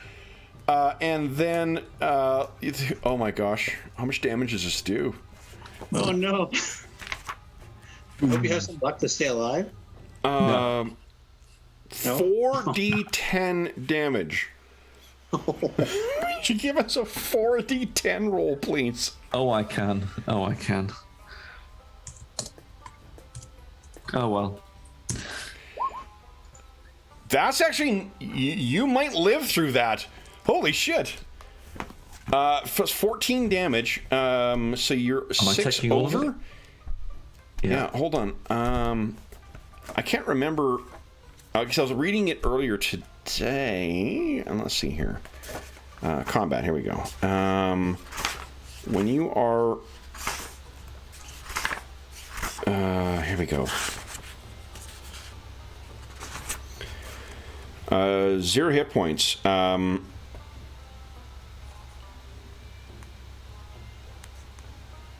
Indicates one of any 3 conditions.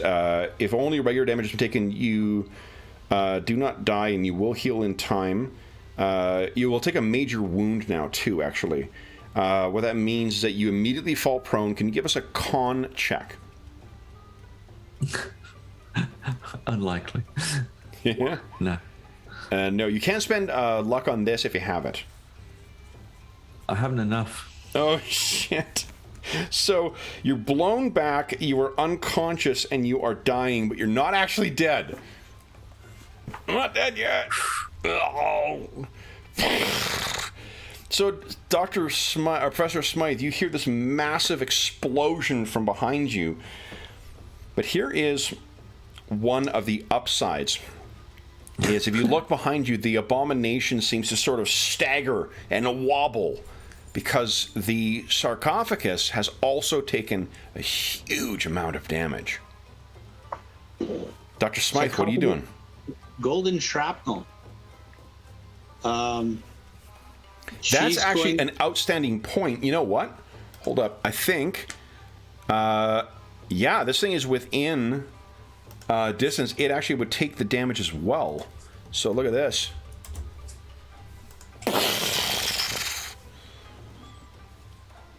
What are you doing? Is there anything in the room? I guess, can she do like a spot hidden to see if there's anything in the room that might be able to... I mean, you have a torch on you. She could try to burn it with the torch. Maybe it's flammable. Hey. What was it we were saying about the mummies and the materials used for them? The linen is very flammable. All right, let's light this baby on fire. Okay, so I believe this is like a fighting improvised weapon thing here. Let's see here. Is there... just give us a fighting check. Is it brawl? Yeah, and this thing, I will let it try and dodge. Its dodge is not good here. Oh, and you get an advantage dice on this because of the size of the sucker. Or a bonus dice, forgive me, not a... So that means 35. Do you have 10 luck to make it a success? Yep. Nice. Nice. And I failed my dodge. So a torch does... Let's see here. I clicked luck instead of edit luck. Where is it here? Hand-to-hand weapons.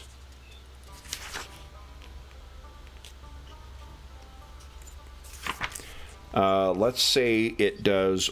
Oh, burning torch. 1d6 plus he might burn. Give us a 1d6 roll.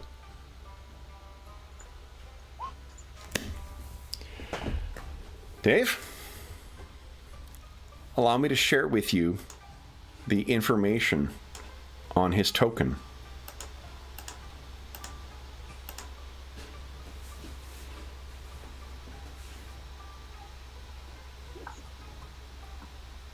Do you see his red bar? Oh, yeah. What's that number read? Oh, no, I can't see the number, but... Oh, hold up here. Got the bar, but not the number. Ah, here we go. Sorry, I said the wrong thing. How about now? Yes, I see the bar. I see the number. This thing turns into a blazing, unliving torch as it is completely consumed by this fire and staggers back. I will let you make a first aid check to try and stabilize your ally as this thing howls and tries to run out of the tomb. Look at that! He is horrifically injured, but it does appear that Dr. Brayton, you're able to stabilize him. And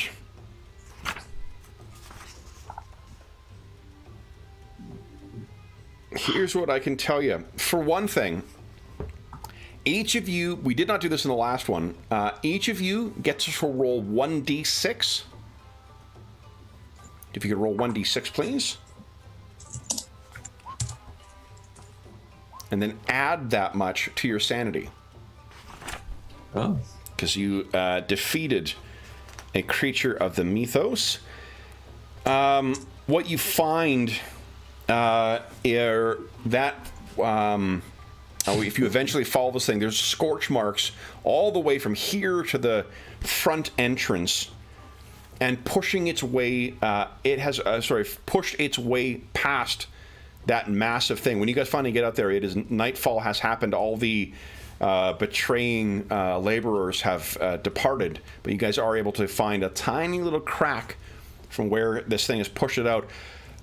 There's a giant scorch mark on the surface of that rock, but no sign of the abomination, whether it escaped out or was completely consumed. In the treasury, yeah. Well, why don't you guys tell me? There's massive riches in there as well, and bizarre canoptic jars that do not seem to be consistent with any epoch of Egyptian history that with which you're familiar. I'll leave it to you guys. How does this end? A horrifically injured Dr. Brayton is brought out. Again, here's what the Valley of the Kings looks like. And I'll stop talking. Guys, how do we end our session? I think Sarah's got Joseph around the arm, her arm underneath him. He's they're kind of limping, dragging themselves out once they get near the top. Mm-hmm. And yeah, she's just, all she can think about is, I can't believe we survived. Mm-hmm. And Dr. Brayton, what are you thinking? He's thinking he will never be the same again. And as he leaves, he knows that he's going to try to sell this discovery, but all that he's really doing is unleashing a curse. And with that, guys, we will conclude the second part of our double feature of Necropolis. So congratulations, guys, for making your way out of that. Now, let me move us quickly to let's do this here. Strangely, how Roll20 made it look really terrible and we were going to both die, and then all of a sudden Roll20 kind of helped save our biscuit. Yeah. Turned into like this heroic ending. Yeah, that was it was very, because it was your rolls really that turned things around there. My goodness. Yeah. So guys, Dave, that was, let me just move you guys over here. I'll put something creepy on in the background. Dave, that's your first time playing Call of Cthulhu altogether. You got 2 sessions under your belt. What did you think of Call of Cthulhu? It's definitely got that creepy vibe to it that a lot of the Cthulhu Mythos games have. But the adventuring was, like, the way that the rolling worked and the skills, it gave you a chance, I think, better than some other games, to, like, Delta Green, I thought was, like, really, really tough going. And this, we actually did all right. Like, we got a couple lucky rolls, but, it felt like you weren't just fodder. So, yeah. And even some of the board games I played of the Cthulhu version, Cthulhu thing, it's like you burning through characters to get to the end. And this was like, hey, our characters survived, and they might have got a little banged up. They might have lost some sanity, but yeah, we managed to survive. So I think it was a lot of fun. So that's good. Oh, and also I'll say, like, these are the classic rules we're playing with. Often, like, a lot of people now play with pulp rules, and we did back in the day as well too, where you actually, like, double the hit points or more. So you're actually playing a much more durable character in combat, and then you also have some small, minor special abilities that make you more capable as a character. So you can play more of that, heroic mode without going too far into the super heroic, kind of direction, and still having that grounded feel as well. What about you, Graham? You said it's been years since you played Call of Cthulhu. What was your return? Yeah, I enjoyed it. I like both the luck and push mechanic, having played a lot of Free League. It's kind of like a similar kind of a mechanic. Totally. So I think that's sort of quite helpful. It's got all the charm of, it's still got all the charm of BRP in that it's really, really simple to play, really straightforward. And at times it's a little bit whiffy. So either you can really do something or you really can't. And I thought the adventures were really nicely packaged. They were really nicely put together and gave you that real taste of Cthulhu in, as I say, 1 hour and a half. Yeah. Okay. Yeah, and that's the artwork is fantastic. what was that, Dave? Go ahead. The artwork is fantastic. The handouts with Cthulhu are just amazing. Like there actually is a whole like cottage industry, primarily with this group called the H.P. Lovecraft I think it's the Lovecraft Historical Society or something like that. But they make these unbelievable handouts, like a real like in-universe handouts for use in play. Like the kind of stuff you see in here. I've got on my shelf a massive box for this ongoing this long-term campaign called Massive Nyarlathotep, and it's got like in-universe, like the photos I showed you or the documents I showed you. Like you'd be handed those actual things with it, and Cthulhu itself has actually started adopting all that stuff. I know a lot of games do really, nice looking handouts, but Call of Cthulhu was one of the first ones that really embraced that, because it's a lot easier to make a fake newspaper article or a fake book page than it is to create a scroll or a book or whatever else for a fantasy game. So that's good to hear.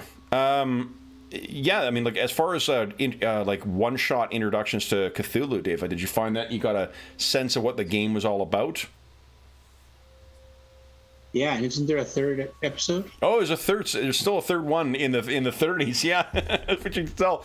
We'll have to do that. That will be the first time I've run every adventure in a book, so we'll have to definitely do another.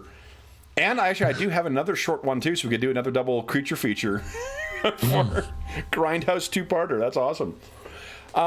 That's cool. And I mean, from the DM side, it appeared that even though we were playing two, Call of Cthulhu things with two completely different characters very quickly, it speaks to you guys as the players. Like, you're such good players as well, but it seemed like you were right into whatever was going on in each adventure. Like it didn't feel like you were still, left in the old adventure. You were immediately thrown into this new one. Having a bio, even a brief bio, helps, and having a hook. Why is the character here? Give me some motivation to play with, because otherwise, when I create a character, it takes time for that stuff to develop. Unless I sit down and actually write that stuff ahead of time. If I let it develop organically, it takes a few sessions, and so on a one shot, you don't have that kind of time. So it's great that there's a little bit of a bio on the characters to give you some idea of who they are. Yeah, it's nice to use the I think you can push off the sanity rolls and the sort of luck spend to sort of kind of inform how you're approaching something a little bit. Yeah, it's that's cool. And then there's something else I was going to ask. Last thing, what was it? Oh, Dave. So the thing about what I was going to ask you, because Graham, I know you've played a lot of BRP before, but the thing I find that's interesting about playing Call of Cthulhu is because there is less on the character sheet, you're spending less time looking at the character sheet to see what you can do and more time in the game. That's my theory, at least. Definitely, I wasn't thinking of skills and powers and things like that throughout the game. I was like, what can my character do? And then what does that translate into as a role if I need one? Kind of like when we're playing Savage Worlds, where it's like, this is what I want to do. Okay, well, that translates into using this kind of skill. Yeah. So yeah, it definitely leads to being more RP heavy, and being able to immerse yourself a little bit better. I think that's one of the real attractions about the system. Like, there's a lot of different games that do Lovecraftian horror. I love Acton Cthulhu. I fucking love Acton Cthulhu, but it's a different type of a play experience with that than you are with this. You're spending a lot. There's the complex mechanics that are there. one of the reasons I started looking at my Call of Cthulhu stuff again was because of the thought of like, okay, Sean calls it the latency between dice roll and effect. You know, and certain games have a higher latency between when you dice roll and you see whatever's happening in the game. Call of Cthulhu, because of the simplicity of the rules, it's very, very low. You're sort of just, you know, make the dice roll and then you're done. There's no conversation or whatnot. That means you don't have the granularity and kind of the dramatic control you do in a game like Call of Cthulhu, but it also means like it just gets down and, you know, you get on with the story. So, cool. Any last closing thoughts about Gateways to Terror or the two of the three adventures we played, or Call of Cthulhu, before we segue out? I think they would make great, great tasters, great for sort of like face-to-face convention play as well. You could certainly have sort of quick fire convention play, bring people in quickly. I think they do a good job. Mm-hmm. I 100% agree. Very, like, I honestly didn't prep the, it may have been obvious in it, but I didn't really prep the last one. I only kind of thought of the first two ones, and then it was like half an hour before play, I was like, you know, I should give the option for all three. So I loaded it into Roll20, but didn't bother to read it through. It was super easy to read it out on the fly. It's not as, you know, it's a one shot anyway, so it doesn't matter if you're being a little, you know, reading block text or whatever else.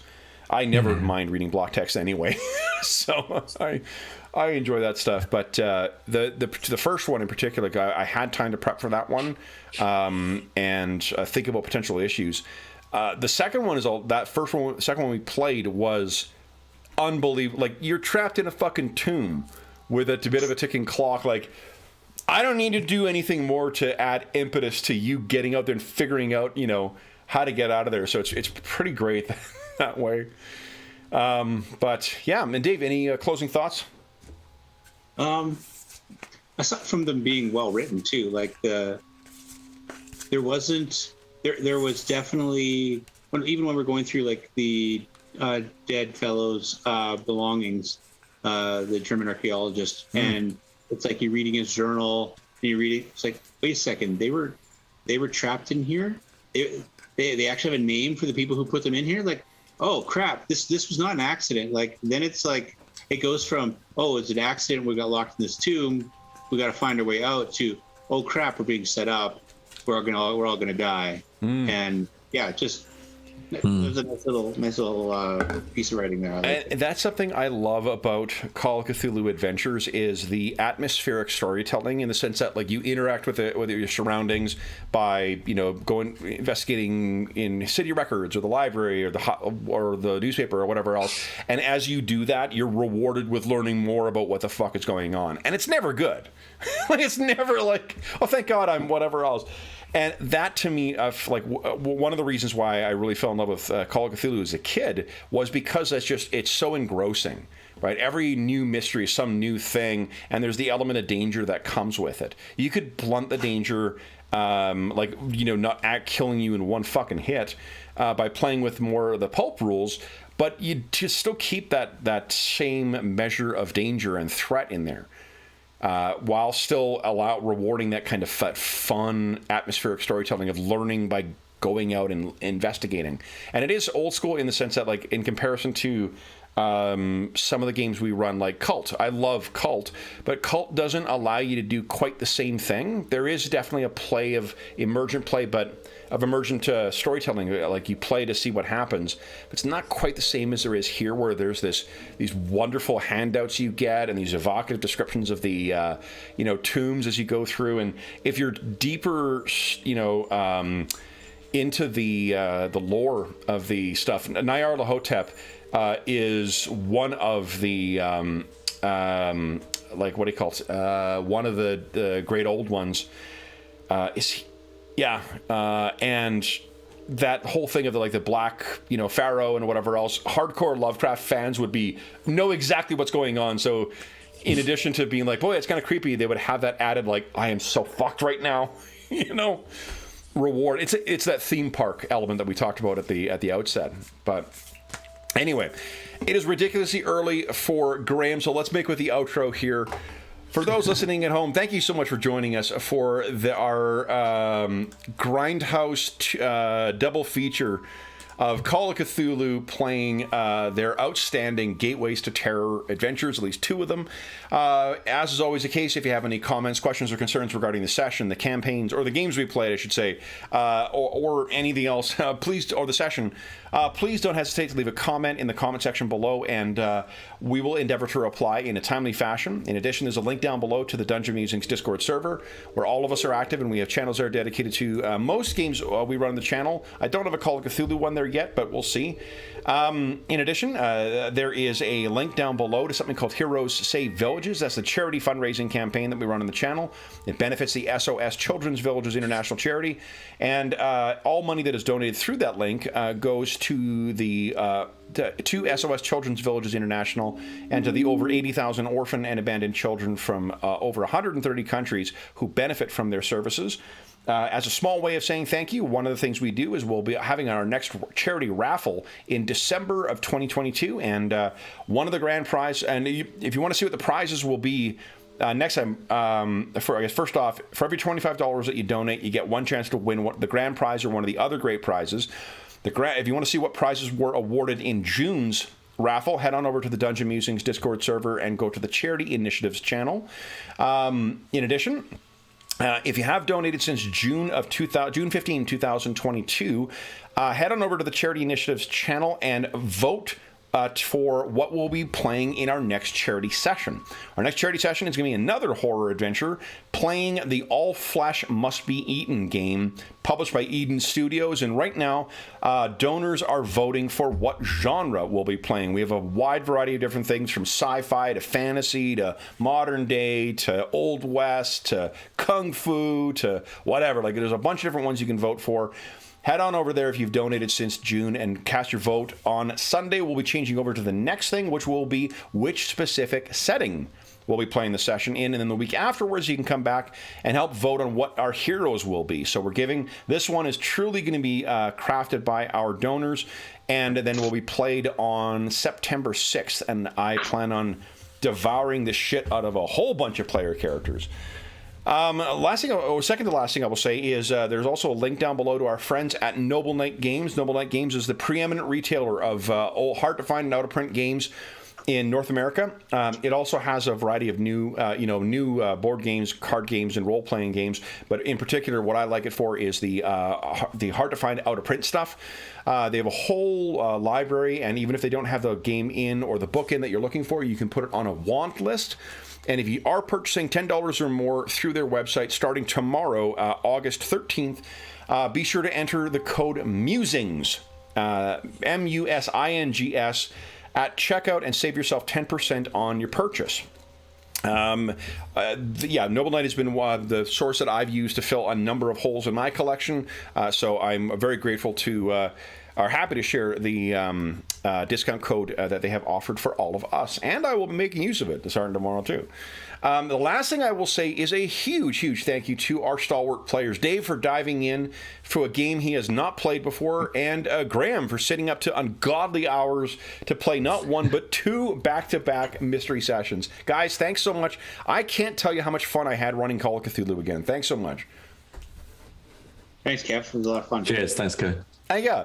So then, for those listening at home, we'll be back next Friday with another.